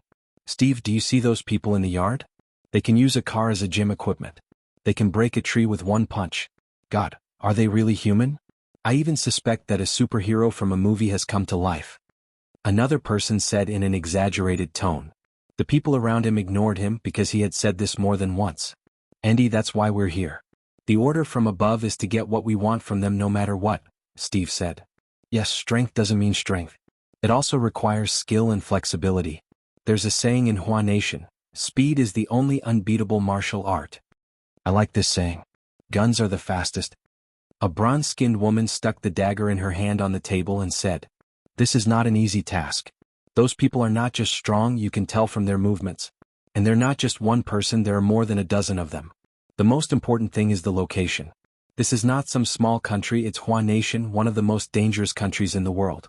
I hate carrying out missions in this country, another bald man said. This is a mission, everyone please remember your identity, Steve raised his voice to remind them. They do look strange, but that's why we're here. According to the information obtained by the CIA, the owner of the house has a laboratory under his name, and on the surface he's doing drug research. In reality, he's doing some biochemical research on the human body, and there's been considerable results. These things have already been obtained by Hua Nation, and they're making biochemical soldiers. It was obvious that there was no way we could steal those things from Hua, and this person was the best way to do so. Our mission is to get the information he has, and if possible take the owner of the room with us. Steve took out various photos and blueprints from a folder and threw them on the table. The photo at the top was of a sturdy man in his 20s. The second photo was of a woman in red with a cold expression. This man is our target. Let's call him Mole. This woman, whose identity was unknown, was his girlfriend. They have been in the room for a long time. I believe that there is a basement in the house. The thing we want and our target are most likely in the basement. This is the blueprint of the room. The location of the basement is likely to be here and here. Also, note that the food they transport every day is enough to feed 200 people. Therefore, we have reason to believe that there is another laboratory underground, and there are many people or experimental materials inside. Stephen tapped twice on the map. Do you have any other questions? Stephen looked at everyone and answered a few more questions. Seeing that no one had any questions, he said, now let me make the arrangements. This is point 1. There will be surveillance during the day, and they are likely to be Hua Nation's agents. They will leave after 10 at night. However, we still have to keep an eye on this place. If they are discovered, Kobe and Robin will be responsible for dealing with them. This is point 2, the target's entrance. There are no surveillance devices in the entire courtyard, and no dogs, so we can sneak in directly. This and this are point 3 and 4 respectively. Team 1 and Team 2 will sneak in from these 2 points. According to our observations, most of them will drink after 8 at night and end at 10 at night. Their vigilance is very low. Our attack time is at 12 at night, just after the Hua Nation agents change shifts. Let's get rid of those 2 first before attacking. This is their power system. Negan, you are responsible for cutting it off, and Sarah will be responsible for blocking the signal. After cutting off the power, Team 1 will break in from the front, and Team 2 will break in from the back. Team 3 will prevent anyone from escaping. We have to clean up in 5 minutes. We have 1 hour to get all the information and retreat. This is the attack route for each team. Take a look. This mission is very important. Only success is allowed, no failure is allowed. Also, this is the retreat route. Everyone must remember it. After we succeed, a speedboat will pick us up, and we will arrive in the open sea in 4 hours. If everything goes well, we can disappear from everyone's sight before they can react, Steve arranged. Everyone picked up a piece of paper from the table. On it were architectural blueprints and their mission. Steve, where are the weapons? Have they been delivered? Yes, they have. This operation's code name is Whack-A-Mole. Boss, they don't look right. They might be about to make a move. Should we make a move? In a restaurant not far away, a man asked through a walkie-talkie. No, there's no need to make a move. We can use this opportunity to see how they deal with firearms. A middle-aged man's voice came from the other end of the walkie-talkie. At night, a dozen fully armed people split up into groups and walked to Shishan. Soon, a voice came from the walkie-talkie, Thunder God, point 1 is empty. Steve heard it and said, check the surroundings. If there's no problem, go straight to point 3. Soon, the group arrived at points 3 and 4 without a hitch. The lights in the villa had already been turned off, and it was pitch black. Steve looked at his watch, and after confirming that it was almost time, he put on the infrared night vision goggles. Everything in the darkness immediately became clear. Thunder God, this is the president. We have succeeded. Negan's voice came from the earpiece. Just in time. Steve looked at the time on his watch and thought to himself, hopefully everything went smoothly. After this mission, he could be transferred back to the headquarters. Team 1 has arrived at the main entrance. Team 2 has arrived at the back door. When Team 1 kicked open the door, they smelled the strong smell of alcohol. After rushing in and seeing the people lying on the sofa and the floor, they did not hesitate at all and immediately raised their rifles. Da-da-da. However, the moment the flames shot out, the huge men who were lying on the floor jumped up with agility that did not match their bodies. Enemy attack kill. War Bear roared. His eyes were like bronze bells, and he crossed the distance of 7 to 8 meters like lightning. His fist whistled through the air as it smashed into a man's head. His head instantly exploded like a smashed watermelon. At the same time, he swept his leg across the chest of another person, and that person was instantly plastered to the wall. His entire chest caved in as if he had been hit by a car. When he finished off 2 people, the other 2 people who had rushed in were also finished off. All of this happened in the blink of an eye. Almost at the moment when the gun was fired, everyone jumped up from the ground. The kill was already completed. The 4 people of Team 1 did not even make a sound before they were smashed into pieces like tofu. At this moment, the 4 people of Team 2 had just rushed in from the back window, and they were greeted by more than 10 man-bears who were drunk but full of killing intent. Team 1, what's the situation? Team 1? Team 1, report back. Team 2? Team 2? What exactly happened? Steve was still calling out to the 2 teams outside. Just now, he only heard a few gunshots with silencers and the sound of collisions coming from his earphones, and then everything went silent. At this moment, 5 or 6 men walked out of the door that had been smashed open. They looked up and looked around, then jumped away at an amazing speed. One of them went straight to Steve while the others went to other places where there were people. Like superheroes in the movies, the 5 or 6 people jumped dozens of meters and almost reached Steve's head in one jump. This scene made Steve's eyes pop out. No, this is impossible. Steve rolled on the ground and at the same time raised his hand to shoot into the air. However, the man just crossed his arms in front of him to protect his vital parts. As blood bloomed on the man's body, a big foot stepped on Steve's chest.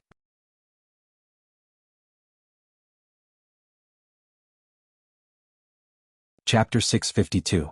Ha, you were actually injured? Idiot. Xiong Ying was ridiculed when he returned to the villa with a body full of bullet holes and a tattered corpse. I just wanted to see how powerful this thing is. Xiong Ying retorted. Then why didn't you stick your head out for him to hit? Su Wei mocked. Why do you have so much nonsense? Xiong Ying glared at him. Just as Su Wei retorted, he saw a few others dragging corpses back. Xiong Ying wasn't the only one injured. Have you seen this thing before? Xiong Zhan understood the situation and looked at Xiong Ying suspiciously. I've seen it before but I haven't tried it myself. I have to know what it is like to have an idea. This thing is quite fast but it's not very powerful. Xionging smacked his lips. Who else wants to try? Su Wei picked up an MP5K and gestured around. Me. Someone immediately jumped up excitedly. Su Wei raised his hand and pressed the trigger. He accurately aimed at the side of the body and shot a row of holes in the television behind him. There are no more bullets. How do I reload this thing? Su Wei lowered his head and fiddled with it for a long time, but he still couldn't figure out how to reload it. The little guy should know, right? Give him a call. The little guy referred to Ding Jie, who was thin and small. Even though he practiced martial arts frequently and ate the meat that Rinpoche brought back from Dayo, his body was only slightly stronger. Let me do it. The other winged cavalry warrior was elated. His favorite thing to do was to make phone calls. What he did the most every day was to call various service hotlines and chat with the receptionists about all sorts of trivial matters. These should have bullets. Someone kicked some guns over. Just now, many people lost their lives without firing a single shot. The difference between an earthwheel expert and an ordinary person was too great, even for a specially trained agent. Moreover, the winged cavalry warriors were much stronger than ordinary earthwheel experts. Su Wei lowered his head, picked up a gun and fired in a random direction. Immediately, 2 men rushed over to grab the bullets in the air. 2 more holes appeared on the palms of the 2 winged cavalry warriors as the bullets were lodged in their bones. It's even faster than the repeating crossbows of Great Xia's crossbow battalion. Then there was a series of gunshots in the room. A bunch of people took those strange guns and fiddled with them. Some people even used their eyes to see what was inside the gun barrel. Fortunately, there was no misfire. Otherwise, if they died in such a way, they would be laughed at. By the time they were done, the walls and furniture in the room were filled with bullet holes. When they started to study the stun grenades and stun grenades on the corpses, the people from the Messier 87 department finally arrived. The leader was Yang Sr. 7 or 8 cars stopped in front of the door. When he arrived, he found that the door was open. I am from the Messier 87 department. Your boss knows me and you should have met me before, Yang Sen shouted from outside the door. In the room, the winged cavalry warriors who were studying the grenades looked at each other. Their eyes were filled with, who are we? The boss doesn't know, but the lady boss is quite familiar with them. Just ask them why they're here, Xionging said as he tossed the grenade up and down. Come in. When they arrived, they saw the corpses piled up together, bullet holes everywhere, and the room full of injured people. They were indifferently fiddling with stun grenades and stun grenades. This scene gave Yang Sen a fright. According to the data obtained, these people shouldn't pose too much of a threat, even if they launched a sneak attack in the middle of the night. After all, the physical state of these humanoid monsters was too terrifying. However, when they arrived, they discovered that 11 of the 16 people in the room were actually injured. What was strange was that other than 2 people who were injured in the arms, the rest were injured in the hands. This made them wonder how they did it. Where's your boss? Yang Sen asked. He's not here. I knew that someone was going to attack you, so I rushed over, but I was still a step too late. Fortunately, nothing serious happened. Do you need a doctor to come over for your injuries? Injuries? What kind of injury? Everyone looked at him with bright eyes. How could there be any injury? Your arm is still bleeding. Do you want to bandage it? Yang Sen pointed at Xionging and asked. Xionging lowered his head to take a look. Then, the muscles on his arm bulged and a bullet that was missed just now was squeezed out by him. It fell to the ground with a thud and without any treatment, the bleeding immediately stopped. This scene made Yang Sen and the others' eyes twitch. Yang Sen pointed at the corpses and said, these people are foreign agents. We have to bring their corpses back and investigate their origins. These are ours. Many of the winged cavalry warriors glared at him. There were actually people in this world who dared to snatch their things? Even if they didn't deliberately release their aura, it still made Yang Sen and the others feel as if there were more than 10 humanoid beasts in front of them. It was as if they would become food for these beasts at any time. Even though it was summer, it still made everyone feel cold from head to toe. These are corpses. Yang Sen explained. They are also ours. Xionging pointed at the corpses, guns and ammunition on the ground and said, they are all ours. My father taught me since young that whoever wants to snatch my things, I will kill him. If I want to snatch someone's things, I will kill him first. Although his voice was flat, it was full of ferocity. His eyes, which were like those of a ferocious beast, gave off a bone-chilling glow. The first sentence was fine, but the second sentence was beyond the bounds of earth. However, Yang Sen didn't doubt the authenticity of these words at all. Although he hadn't dealt with them much from the information he had obtained, these people were like this. They were cruel, violent, and full of savagery. Yang Sen didn't want to have a conflict with this group of fellows. He changed the topic and asked, "When is your boss coming back?" "I don't know. It's such a hot day. If we don't deal with these corpses, they will rot and stink. In that case, let's dig a hole and bury them. Can we take a look here then? We have to know the identity of these people who attacked you and see if we can find any clues. After that, I will get someone to send you some freezers and put the corpses in them," Yang Sen said helplessly. It seemed like it was easier to talk to him. "All right. Send some wine along the way." This time, the winged cavalry warriors agreed happily. "And pighead meat. And pork knuckles and trotters. Send a roasted pig over." Yang Sen's eyes twitched when he heard this. What did this group of people think they were doing? Delivering food? After that, a group of people busily arranged the corpses into 360 poses and took pictures. The corpses looked like the scene of a car accident. All of them had been hit by a huge force, causing their bones and internal organs to shatter. They were all killed in one blow, and some of them were even decapitated. Everyone knew that it was done by those men next to them and that they were like Ultraman, but they were still speechless. More than a dozen armed elite agents were killed in a short period of time in a surprise attack in the middle of the night. It was really terrifying to see them completely wiped out. Soon after, the wine was delivered. The winged cavalry warriors rolled up their sleeves and happily drank while playing with the bees. Little bee. Pop. Boom. This game of playing with the bees made the eyes of all the people from the Messier 87 twitch and their foreheads break out in cold sweat. When Ding Jie arrived, he saw many unidentified people turning over the corpses. More than a dozen men were drinking and playing finger-guessing games, and someone was sent flying and smashing into the wall at any time.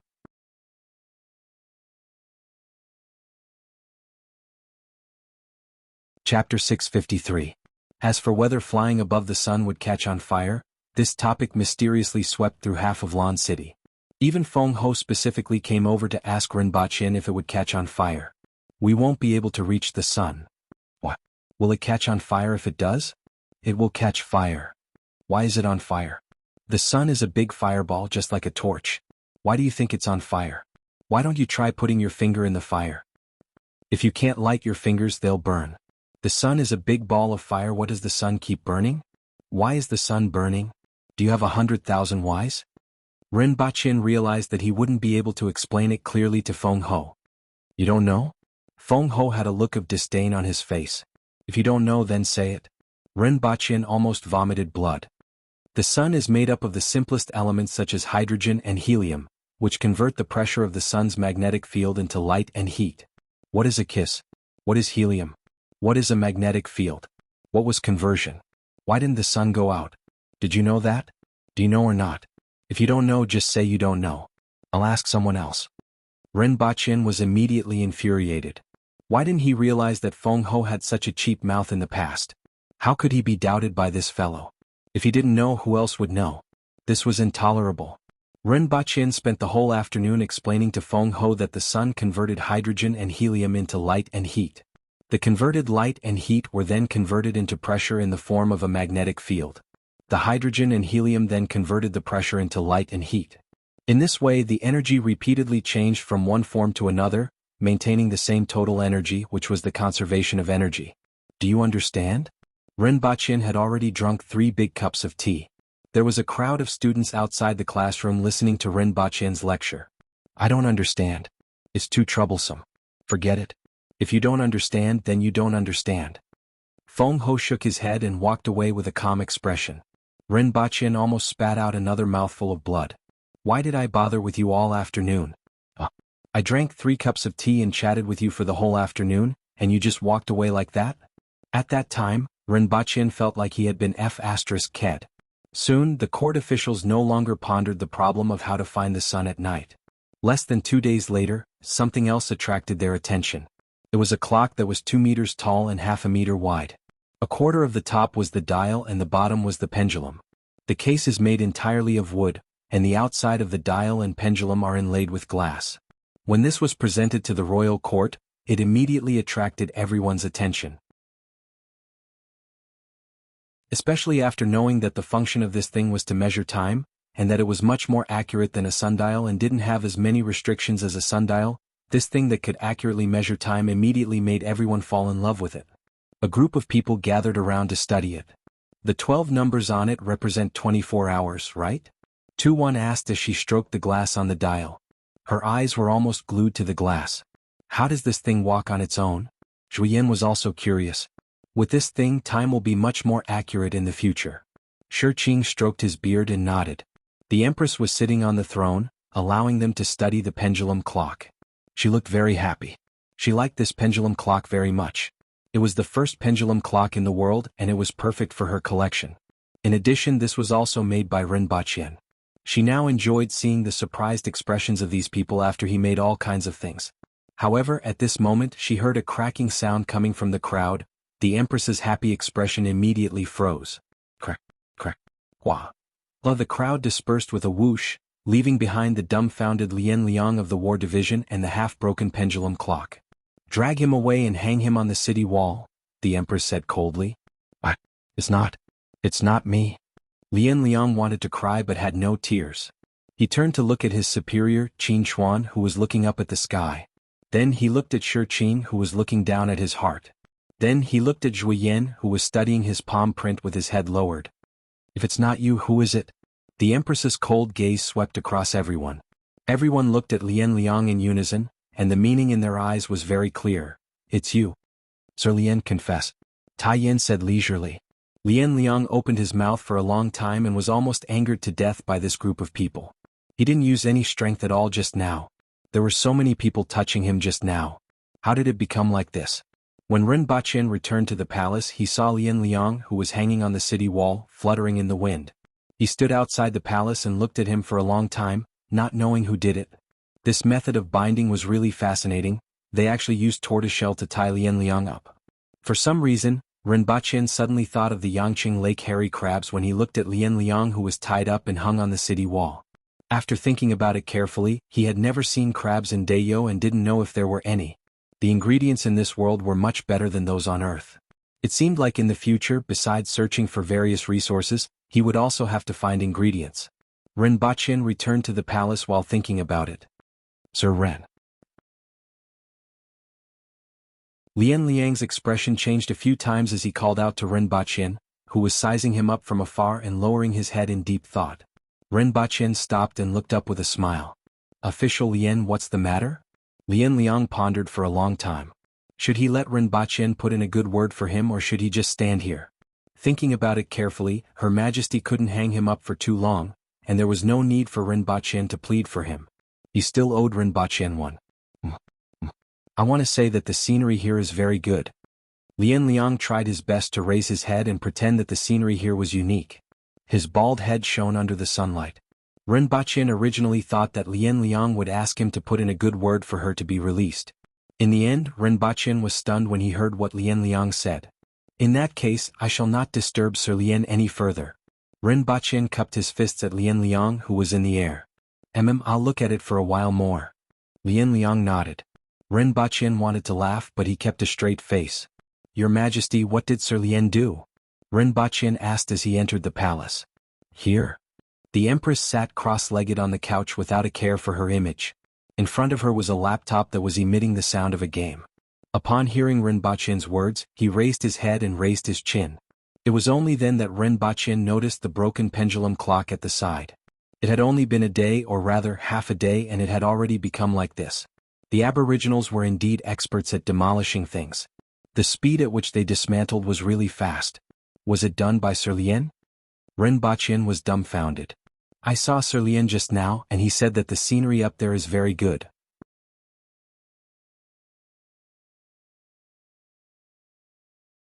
Chapter 654. Rinpoche and the Empress didn't return to Earth with 2 people, but 3. In addition to Rinpoche and the Empress, there was also a cold-looking lady in metal armor, Xinjia. Rinpoche originally thought that if this young lady with poor eyesight was nearsighted, he would just give her a pair of glasses. However, based on his online research, Rinpoche discovered that she had a congenital weakness and slight astigmatism. As such, he had no choice but to bring her back to Earth for a hospital. Xinjia was shocked for a moment before calming down from the palace of Deyo to the villa on earth. She squinted her eyes and observed her surroundings. In fact, she already had all kinds of speculations about the Empress's frequent disappearances and those strange things. Now she finally knew where the Empress went after her disappearance. There are people downstairs. Xinjia squinted her eyes and said, "There are 16 winged cavalry warriors and there are others. Can you feel them?" Rinpoche asked curiously. Xinjia glanced at Rinpoche, turned her head to the side and said, "I can feel some of them." The aura of the winged cavalry warriors was very special. In addition to their Kismet heaven strength, they also had a very strong murderous aura and a violent aura. In addition, there were 11 other people. They were very weak and were about the same level as a 4 or 5-year-old child. "Oh, I will get you some clothes to change into later." Rinpoche nodded and didn't care too much. It was very normal for there to be people downstairs. "Go and find some clothes for her," the Empress said lightly and went back to her room to change her clothes. "Why do I need to change?" Xinjia asked coldly after the Empress left. "Because you can't meet people with these clothes. Just change when I ask you to. You will understand after you go out and observe for yourself." Rinpoche muttered to himself. Where did he have women's clothes? However, seeing that Xinjia was only slightly shorter than him, Rinpoche opened his wardrobe and found a white shirt that he hadn't worn since he bought it. He also found a pair of jeans. "Wear it like this." Rinpoche picked it up and demonstrated to Xinjia. Xinjia's body was covered with iron armor that was connected by rivets. It went from her abdomen to her shoulders and around her neck. Only her arms and the area above her neck were exposed. Below the waist there was an iron skirt made of iron leaves. The length of the skirt reached above the knees, and it made a rustling sound when she walked. After seeing Rinpoche demonstrate how to put on her clothes, Xinjia's expression didn't change at all as she took off her armor. She raised her hands, twisted her body, and the armor on her upper body fell to the ground. His naked upper body was exposed. His skin was as smooth as jade. Perhaps it was because he hadn't seen the sun for a long time, but his skin was almost white. His plump chest stood erect, bewitching and captivating. In addition to that cold but extremely beautiful face, there were not many men who could control themselves in front of her. Rinpoche glanced at her and sighed in admiration. Her figure was really indescribable. It was usually hidden under the armor and was much better than Lin Xiaola's flat figure. However, he did not expect that she was not wearing anything underneath and did not even try to avoid it. Before Rinpoche could say anything, Xinjia took off her battle skirt. Fortunately, she was still wearing a pair of safety pants inside. As Aboriginals mostly wore short skirts and often climbed high and low, safety pants were standard equipment. It wasn't like ancient China, where skirts were directly naked underneath. Rinpoche threw the clothes to Xinjia, thought for a while and threw a t-shirt to her. "Put it on inside." Then he changed his clothes. Since a woman like her didn't even try to avoid it, what was there to be afraid of? After Rinpoche changed, he turned to see that Xinjia was buttoning her shirt. The shirt and pants were a little baggy on her, but Xinjia didn't mind. To her, beauty and ugliness didn't seem to matter. "Follow me down. Talk less and look more," Rinpoche said. "Understood." Xinjia nodded. She was originally a person of few words, and it was even more so in this completely unfamiliar place. "Let your hair down." When Rinpoche walked to Xinjia's side, he casually pulled out a hairpin from her hair. Xinjia moved her fingers, but she didn't stop him and allowed him to pull out the hairpin. As the hairpin was pulled out, her hair immediately fell down, just like Sadako's. Rinpoche nodded. This didn't look so out of place anymore. When he brought Xinjia to the staircase, Rinpoche felt that something was wrong because the staircase handrail was damaged in several places, as if it had been scratched by something. He looked down and saw a lot of bloodstains on the floor. Did something happen? Rinpoche's heart skipped a beat. What could happen to the villa? The nation couldn't do anything and there were people watching at all times. It was impossible for thieves to sneak in, just like what happened to the Jean family in Shurching. What could have happened? This bunch of idiots weren't satisfied with the little bee anymore and developed a new game? Rinpoche quickly walked downstairs, looked into the living room and was stunned. He saw that the living room was in a mess. The floor was covered in blood, and a row of freezers had appeared in the corner of the room. As for the winged cavalry warriors, they were either lying on the sofa or sleeping on the floor. What happened? Rinpoche quickly walked into the living room and looked around. There were many holes in the walls and furniture. These were bullet holes and he was very familiar with them. Boss. Ding Jie, who was sleeping in the corner, suddenly stood up and swallowed the word, mother, that he almost blurted out. What happened? Ren Baqin asked with a frown. It seems like someone launched a sneak attack last night. Ding Jie thought for a long time before coming up with the word, sneak attack. Although this was indeed the case, it still made him feel a little weird. In particular, when he saw the guns all over the floor last night, he felt like he was watching a blockbuster movie. However, when he thought about how these mountain kids could use cars as barbells, Ding Jie felt that the movies nowadays were too low class. Sneak attack? Who are they? Ren Baqin turned around and found the guns, grenades and stun grenades on the floor beside the sofa. His frown deepened. Was this a war? Who could mobilize so many people in the country? It said that they are foreign agents. The corpses are in the freezer. Ding Jie said. Boss, you seem to have been targeted. Some people came last night and said that they are from the Messier 87 department. They are now outside. Following which, Ding Jie looked at Xinjie, who had followed Ren Baqin downstairs without saying a word. He marveled at her beauty and marveled at the fact that the lady boss was indeed the lady boss. The woman from before was the boss, but who was this? At the same time, he wondered why the boss came downstairs without knowing anything about what happened last night. However, he swallowed all the words he wanted to say. Ren Baqin frowned and kicked each of the winged cavalry warriors who reeked of alcohol. He then walked over to open the freezer and saw the corpses inside. Each freezer contained 2 corpses. There were a total of 8 freezers and there were 16 corpses. Nearly half of them were Caucasians.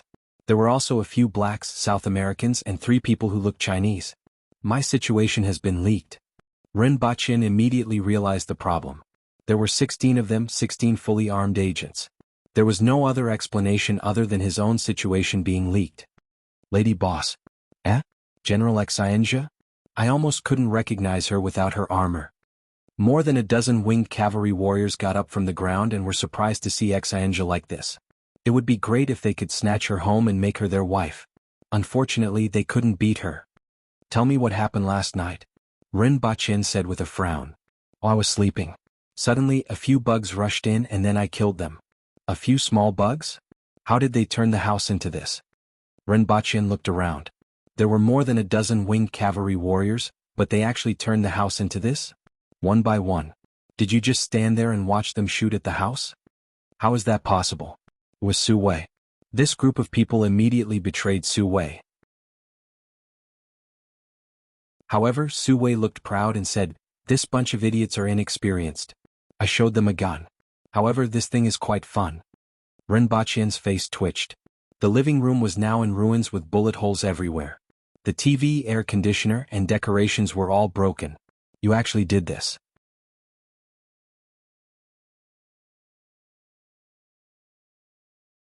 Chapter 655.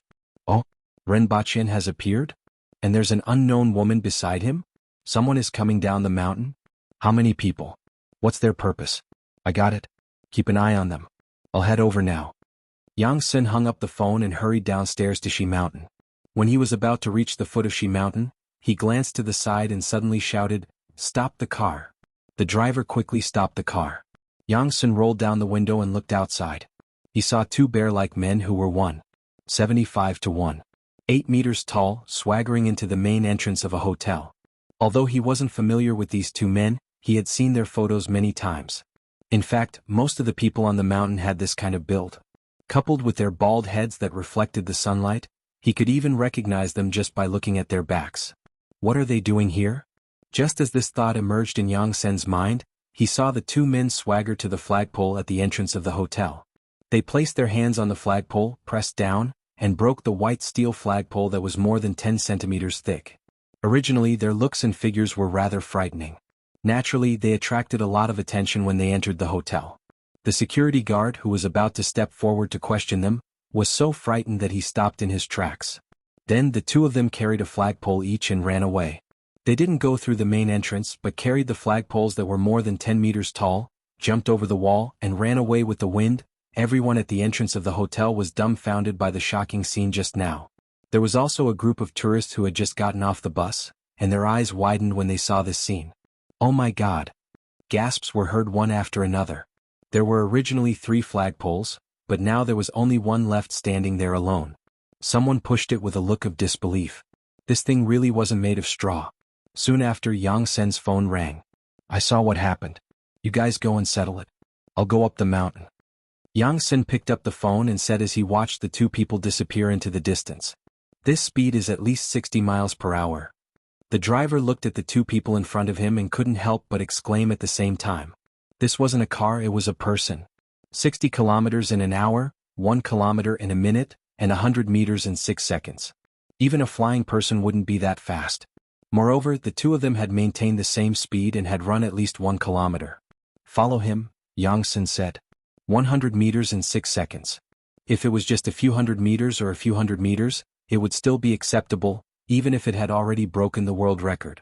But to maintain the same speed for a few kilometers or even run all the way to the villa, was too scary. This meant that the other party's explosive speed far exceeded this speed, possibly reaching 100 meters in 3 seconds, 2 seconds, or even 1 second. This speed was too terrifying. Was this the strength of the soldiers in the Blessed Enclave? Even if they were elite soldiers, this level of strength was too terrifying.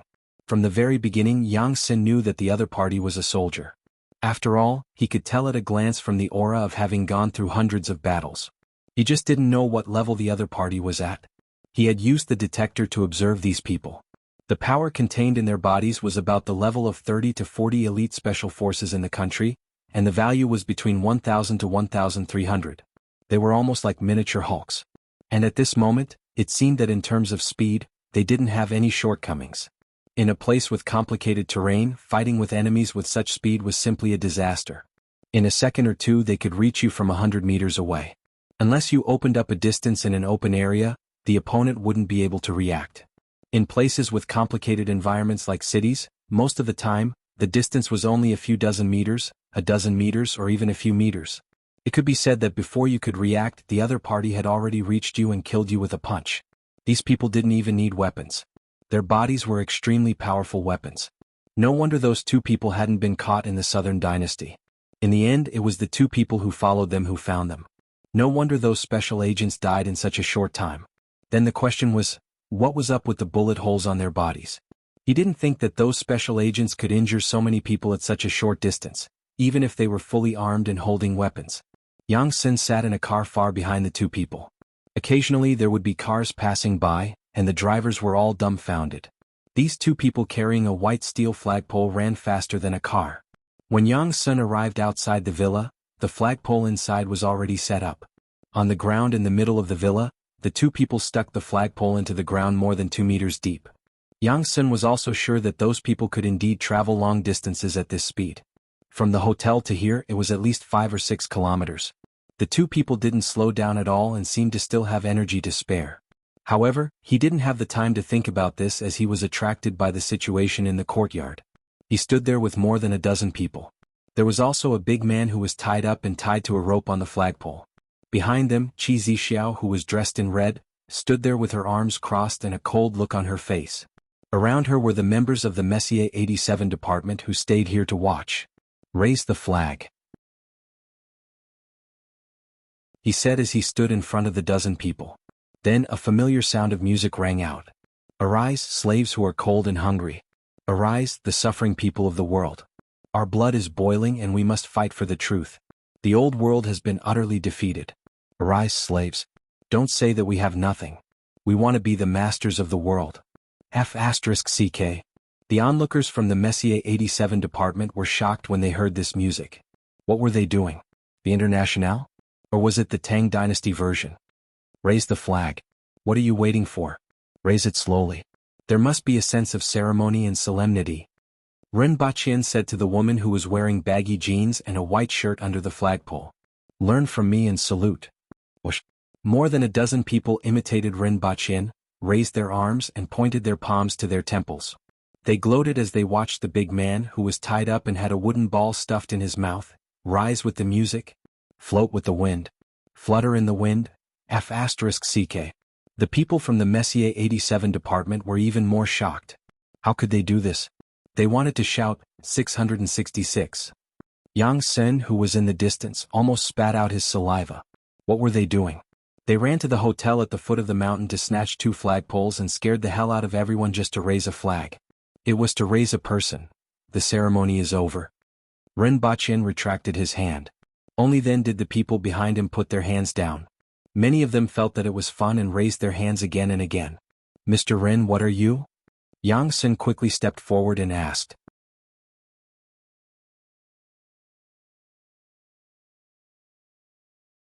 Chapter 656. Ren Baqin entered the room, opened a freezer, pointed at the corpses inside and asked, "What's going on?" Some of these people have been lurking in the country for a long time. Some of them have been in the country since 10 years ago. If not for this incident, I'm afraid they wouldn't have revealed themselves. There are also some people who entered the country under various pretenses. Their identities seem normal on the surface, but that's just on the surface. We already have some clues about their real identities. They should be from the CIA, Yang Sen said. Why are they targeting me? Ren Baqin continued to ask. Yang Sen pondered for a while and said, your information may have been exposed. The other party should know something related to you, but they don't know much. That's why they carried out this operation, which isn't considered weak, but isn't considered strong either. This is also related to their fear of our country. If there are more people, they will definitely be exposed. Of course, if they know everything, they will achieve their goal no matter what price they have to pay. Therefore, I guess they only know that it's related to you and aren't very clear about the specifics.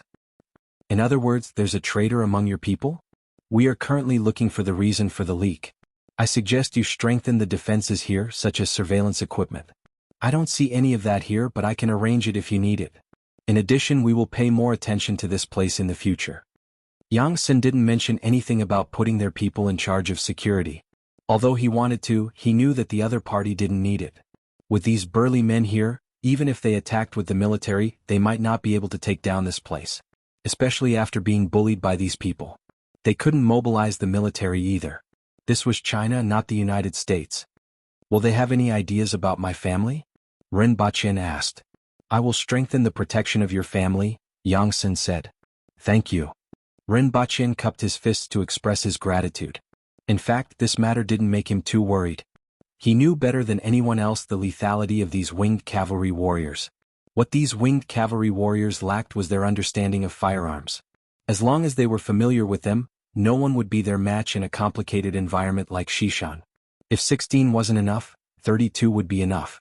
At most, he would bring some experts back. As long as the other party didn't use large-scale weapons of mass destruction, they wouldn't be a threat. Ren Baqin invited Yang Sen to sit down and chat for a while before sending him off along with the freezers that were filled with corpses. As for who had leaked the news, he did not care. The country was more concerned about this than he was. Ren Baqin and the Empress sat on the sofa and were somewhat speechless. Every time they came back, they would first watch the news. In the end, they didn't even have to watch the television this time. Let that idiot hang on the flagpole for 3 days to refresh his memory. Shen Feng will come over in a while. Then she'll see what she needs to buy. She'll probably only be able to return to her original appearance by nightfall. Go out for a walk? It's perfect for Xenja's glasses. All right. The Empress nodded. Xenja, on the other hand, had a calm look on her face. It was as if what the two of them were talking about had nothing to do with her. She didn't even know what glasses were. The Empress sat in the front passenger seat while Xenja sat in the back. The moment the car started moving, Xenja's expression, which had always been like an ancient well, finally changed. This thing is actually alive? That's right. Ren Baqin let go of the steering wheel. And it's a female. Then are we in the stomach? Xenja was in a daze. Ren Baqin pressed the horn. It was as if this steel monster was responding to Xenja's question with a roar. Why aren't you controlling the direction? The Empress was slightly puzzled as she watched Ren Baqin's hands leave the steering wheel, yet the car continued to move forward on its own. I just bought this. It's an intelligent driving system and I can finally free my hands. Ren Baqin smiled as he extended his hand. Xenja's face was like an ancient well, but her eyes followed his hand as it moved. Slap. That hand was slapped away by the Empress. Ren Baqin took a deep breath.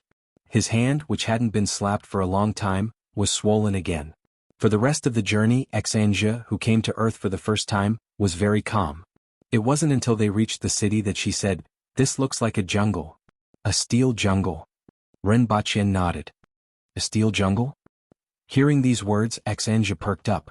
She squinted her eyes and looked outside, but unfortunately she couldn't see anything clearly. She could only see that there were many towering pillars in the surroundings.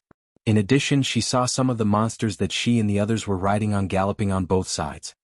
It's even more stable than the mountain-gazing bird, Xinjia praised. She then finally thought of an important question and asked, "Where is this place? Your brain circuit is a little long. I thought you didn't care." "This is China, a place very far away from Dayo," Rinpoche ridiculed before explaining. Xinjia responded and returned to her previous tranquil state. Xinjia's behavior could be said to be the complete opposite of the Empress's when she first came to Earth. When in Rome, do as the Romans do. Follow the rules wherever you go. This was Earth, so they had to follow the laws of Earth. Number 1, do not kill. Secondly, the people here were very fragile and one couldn't use too much force when hitting them. I'll think of these 2 points first and I'll let you know when I think of the rest. Almost every time he brought someone back, he would explain everything to her first.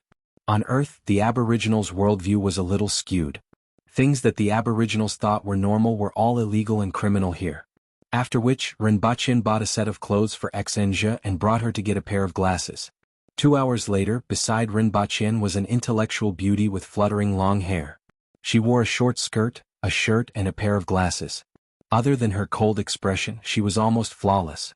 After putting on the glasses, everything in Xinjia's eyes finally became clear. It was no longer a blur of outlines. She no longer relied on her senses to feel things. Instead, she could really see everything around her. The sudden change in resolution caused Xinjia to take off her glasses and look at her surroundings. After repeating this a few times, she finally stopped taking them off and turned to look at her surroundings. "What's that?"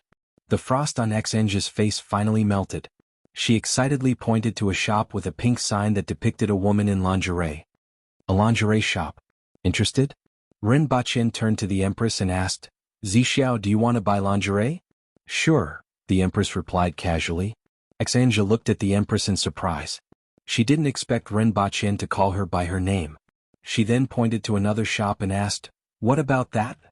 "A clothing shop. Didn't we just go there?" "What's that?" "A house, or rather, a tall building. The building is divided into many rooms. There are actually so many people. The ground is paved with stones? Why don't I see any seams?" Without waiting for Rinpoche to answer, Xinjia looked up at the sky. "Where's the sun? I've been wanting to see it for a long time. Why don't I see any birds?" "Don't look first. Go in." Rinpoche pushed open the door of the lingerie shop. The Empress skillfully picked out more than 10 pieces of lingerie. Rinpoche said to Xinjia, who was curious about everything, "You picked 2 pieces too. What are you doing?" "Wearing inside." Rinpoche gestured. "What should I pick then?" Xinjia looked at the dazzling lineup of lingerie shops with a blank face.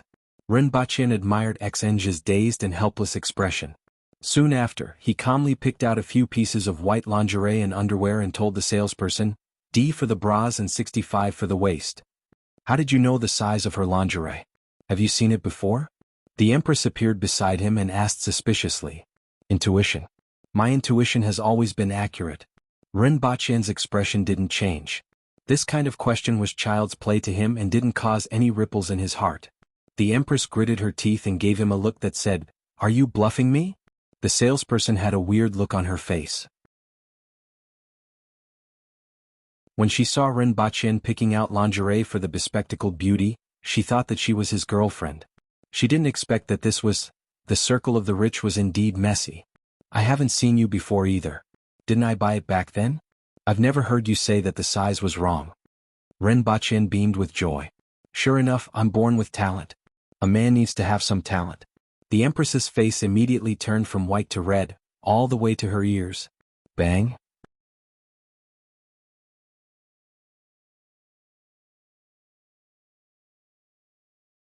Chapter 657. The 3 of them strolled along the street. Rinpoche and the Empress walked side by side while Xinjia silently followed behind. After the short period of excitement after putting on the glasses, Xinjia returned to her original silent self. She just kept looking at everything around her. The blue sky, the white clouds, the birds, the people, the cars. Everything was fresh and full of temptation in her eyes. Rinpoche was alone with 2 exceptional beauties, and the gazes of passers-by made his vanity burst. This kind of mentality didn't exist in Dayo, but it would always appear on Earth.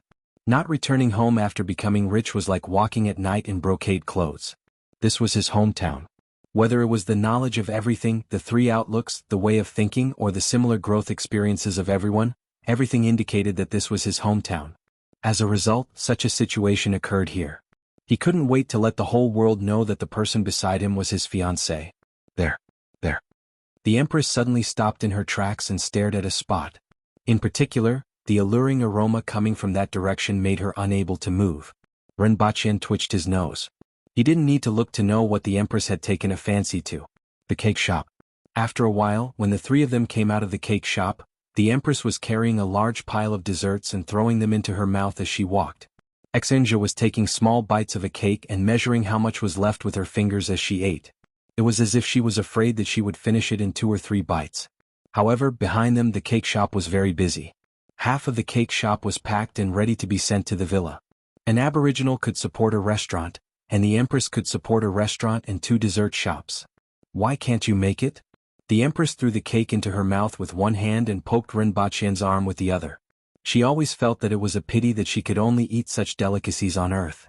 It would be great if Dayo had them as well. I can do anything except giving birth. Rinpoche laughed. It wasn't too difficult to learn how to make cakes, but he hadn't thought about it in the past. However, being the husband of the Empress wasn't a job that an ordinary person could do. He had to understand physics and chemistry, understand industrial and commercial affairs, have the strength of an earthwheel expert, and be able to cook, roast meat and make pastries. Rinpoche thought about it and felt that he was really an all-rounder. Why didn't I realize how outstanding I was in the past? At the side, the Empress scanned Rinpoche's body, looking for a place to attack. After searching for a long time, she simply stuck out her finger and poked Rinpoche's waist. Immediately, Rinpoche's entire body felt sore and numb. Like a piece of wood, he fell forward stiffly. In the end, the Empress grabbed him by the neck and carried him away. Xinjia was watching the movements of the 2 of them from behind. Her eyeballs followed their movements, then she lowered her head to stare at the Empress's heels and blindly followed behind. The next day, Rinpoche had just finished making breakfast and placed it on the table when he received a call and rushed out excitedly. Brother, I'm here to seek shelter from you. At the high-speed rail station, Rinwanyin threw the package aside and gave Rinpoche a hug. I happen to be short of manpower. You came at the right time. Rinpoche smiled and patted him on the shoulder. I've grown taller. You're already a senior, do you have a girlfriend? Yes. Rinwanyin smiled in high spirits. Did you bring it? Let me take a look. Rinpoche laughed heartily. Coming. Rinwanyin took a step back and shouted to the side, Qingyin, this is my brother. Rinpoche turned around and saw a pretty lady with long hair. She was about 1.65 meters tall and wore an aqua blue dress. She looked rather gentle and quiet. She smiled shyly at Rinpoche and said, Hello. This is Zhou Qingyun, my girlfriend. Rinwanyin put his arm around her shoulder and showed off. Well, get in the car first. Rinpoche called out to the 2 of them. Is this an AI? Rinwanyin got into the car and looked at the dashboard with excitement. Like it? Take it. I rarely use it anyway. Rinpoche smiled casually. Forget it. I'm a student and I'm not suitable to drive such a good car. Rinwanyin shook his head. Don't treat yourself as a student in the future. You have to act like you're doing things here. Furthermore, the people you'll interact with in the future will be different from those you interacted with when you were a student.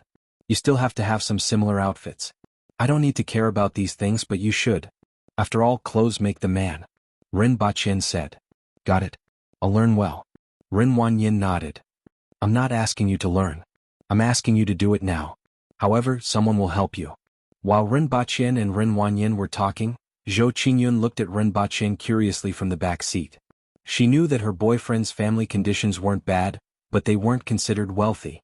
Rinwanyin never said much and she didn't ask in detail. She had always felt that his family was at most wealthy, similar to her own family. However, judging from the tone of this brother, he didn't seem like an ordinary person. Just saying that he didn't need to care about his appearance wasn't something that an ordinary person could do. At the very least, it had to be someone of considerable status to say such words. The car drove all the way back to the villa. Rinpoche and Rinwanyin chatted along the way and Zhou Qingyun, who was in the back, also understood some things. It seemed that her boyfriend's brother wanted to start a martial arts company. Although she didn't know much about this, she knew that taekwondo, sanda, and karate were much more popular than martial arts nowadays. She didn't know if there was a future in this industry. However, no matter what, it was a good internship opportunity for a fourth-year student. However, when she entered the villa and looked out of the window, she was a little stunned. There were 2 flagpoles in the courtyard, and a tightly tied man was hanging from the flagpoles. What was going on? There were also huge men in the courtyard exercising with huge barbells. Each of them was like a fierce star, exuding a fierce aura from head to toe. She felt as if she had come to a terrible place. Although Ren Wanyan's brother looked very valiant, she didn't think much about it before. However, with these fierce faces and people exuding an unapproachable aura from head to toe, she couldn't help but think more. She felt that she was a little lamb stepping into a wolf's den. Ren Wanyan's brother? Could he be a gangster? Didn't they say that there were no gangsters in China? Or was he involved in some illegal business like loan sharks? Were these people all thugs? Brother, this is? Ren Wanyan saw the man hanging on the flagpole earlier than her and couldn't help but ask. Just a small lesson. Some people won't learn their lesson if they don't do it. Ren Baqian's plain words made Zhou Qingyun quiver. Was this the legendary lynching? Ren Wanyan's brother didn't look like a good person. No matter how you looked at him, he looked like a violent person. No, she had to persuade him at night. She couldn't let him follow in his brother's footsteps. Identify the house first. I'm afraid you will come here often in the future. I will get someone to send you to the hotel tonight, Ren Baqian said. Okay. Ren Wanyan nodded. In any case, he would listen to whatever his brother said and definitely wouldn't cheat him. Ren Baqian got out of the car and shouted at the winged cavalry warrior, "Let him down." Although he wanted to hang him until he left, his younger brother and his younger brother's girlfriend were still around. It wasn't good to hang him up there, so Ren Baqian decided to spare him. One of the winged cavalry warriors walked over and broke the rope. Su Wei, who was hanging on the flagpole, suddenly fell in a free fall. With a weight of more than 150 kilograms and a height of about 10 meters, the entire ground shook when he fell.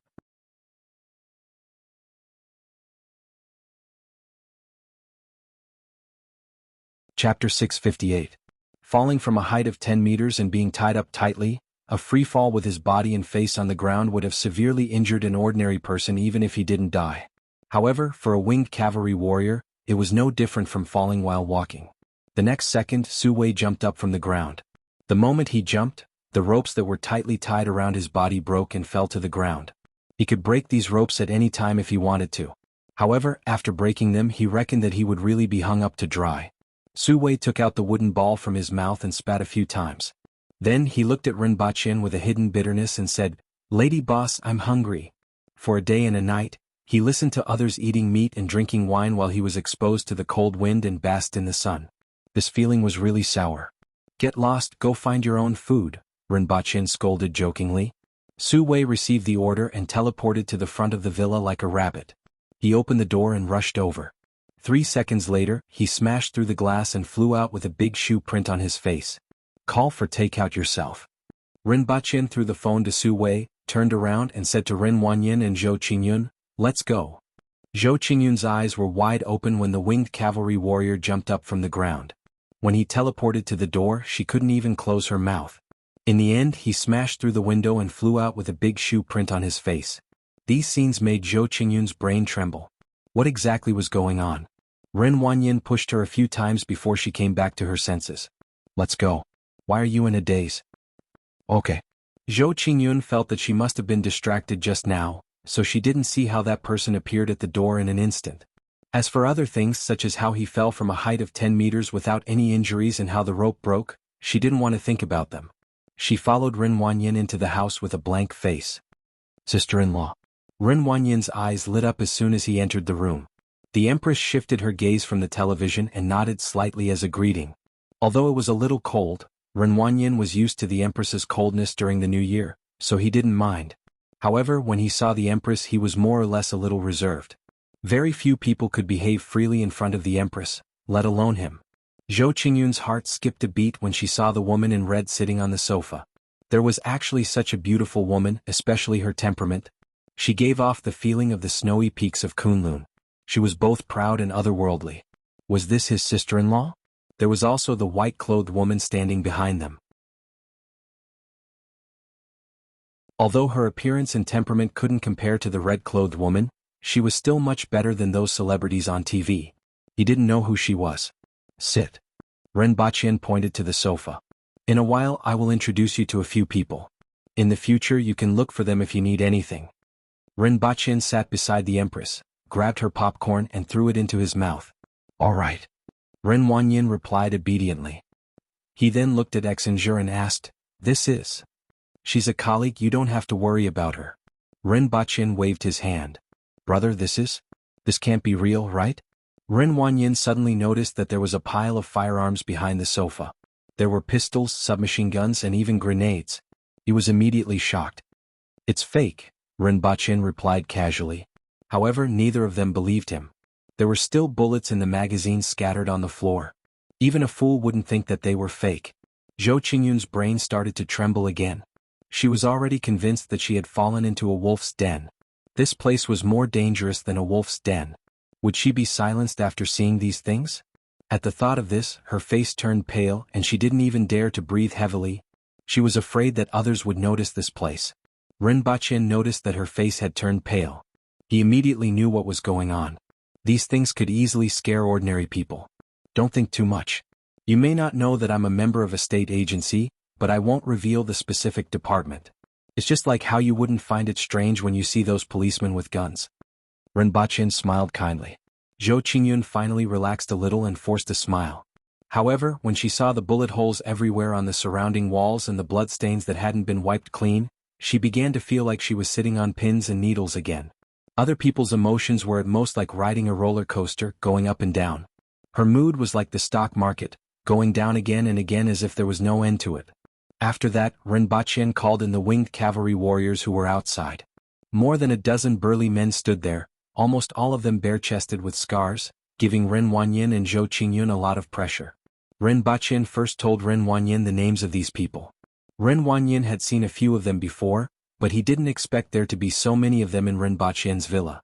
Ren Baqin then said with a fierce face, This is my younger brother. In the future, if anyone asks him to drink with me, I will kill him. Understood, lady boss. The group of burly men laughed heartily and loudly replied. Get lost.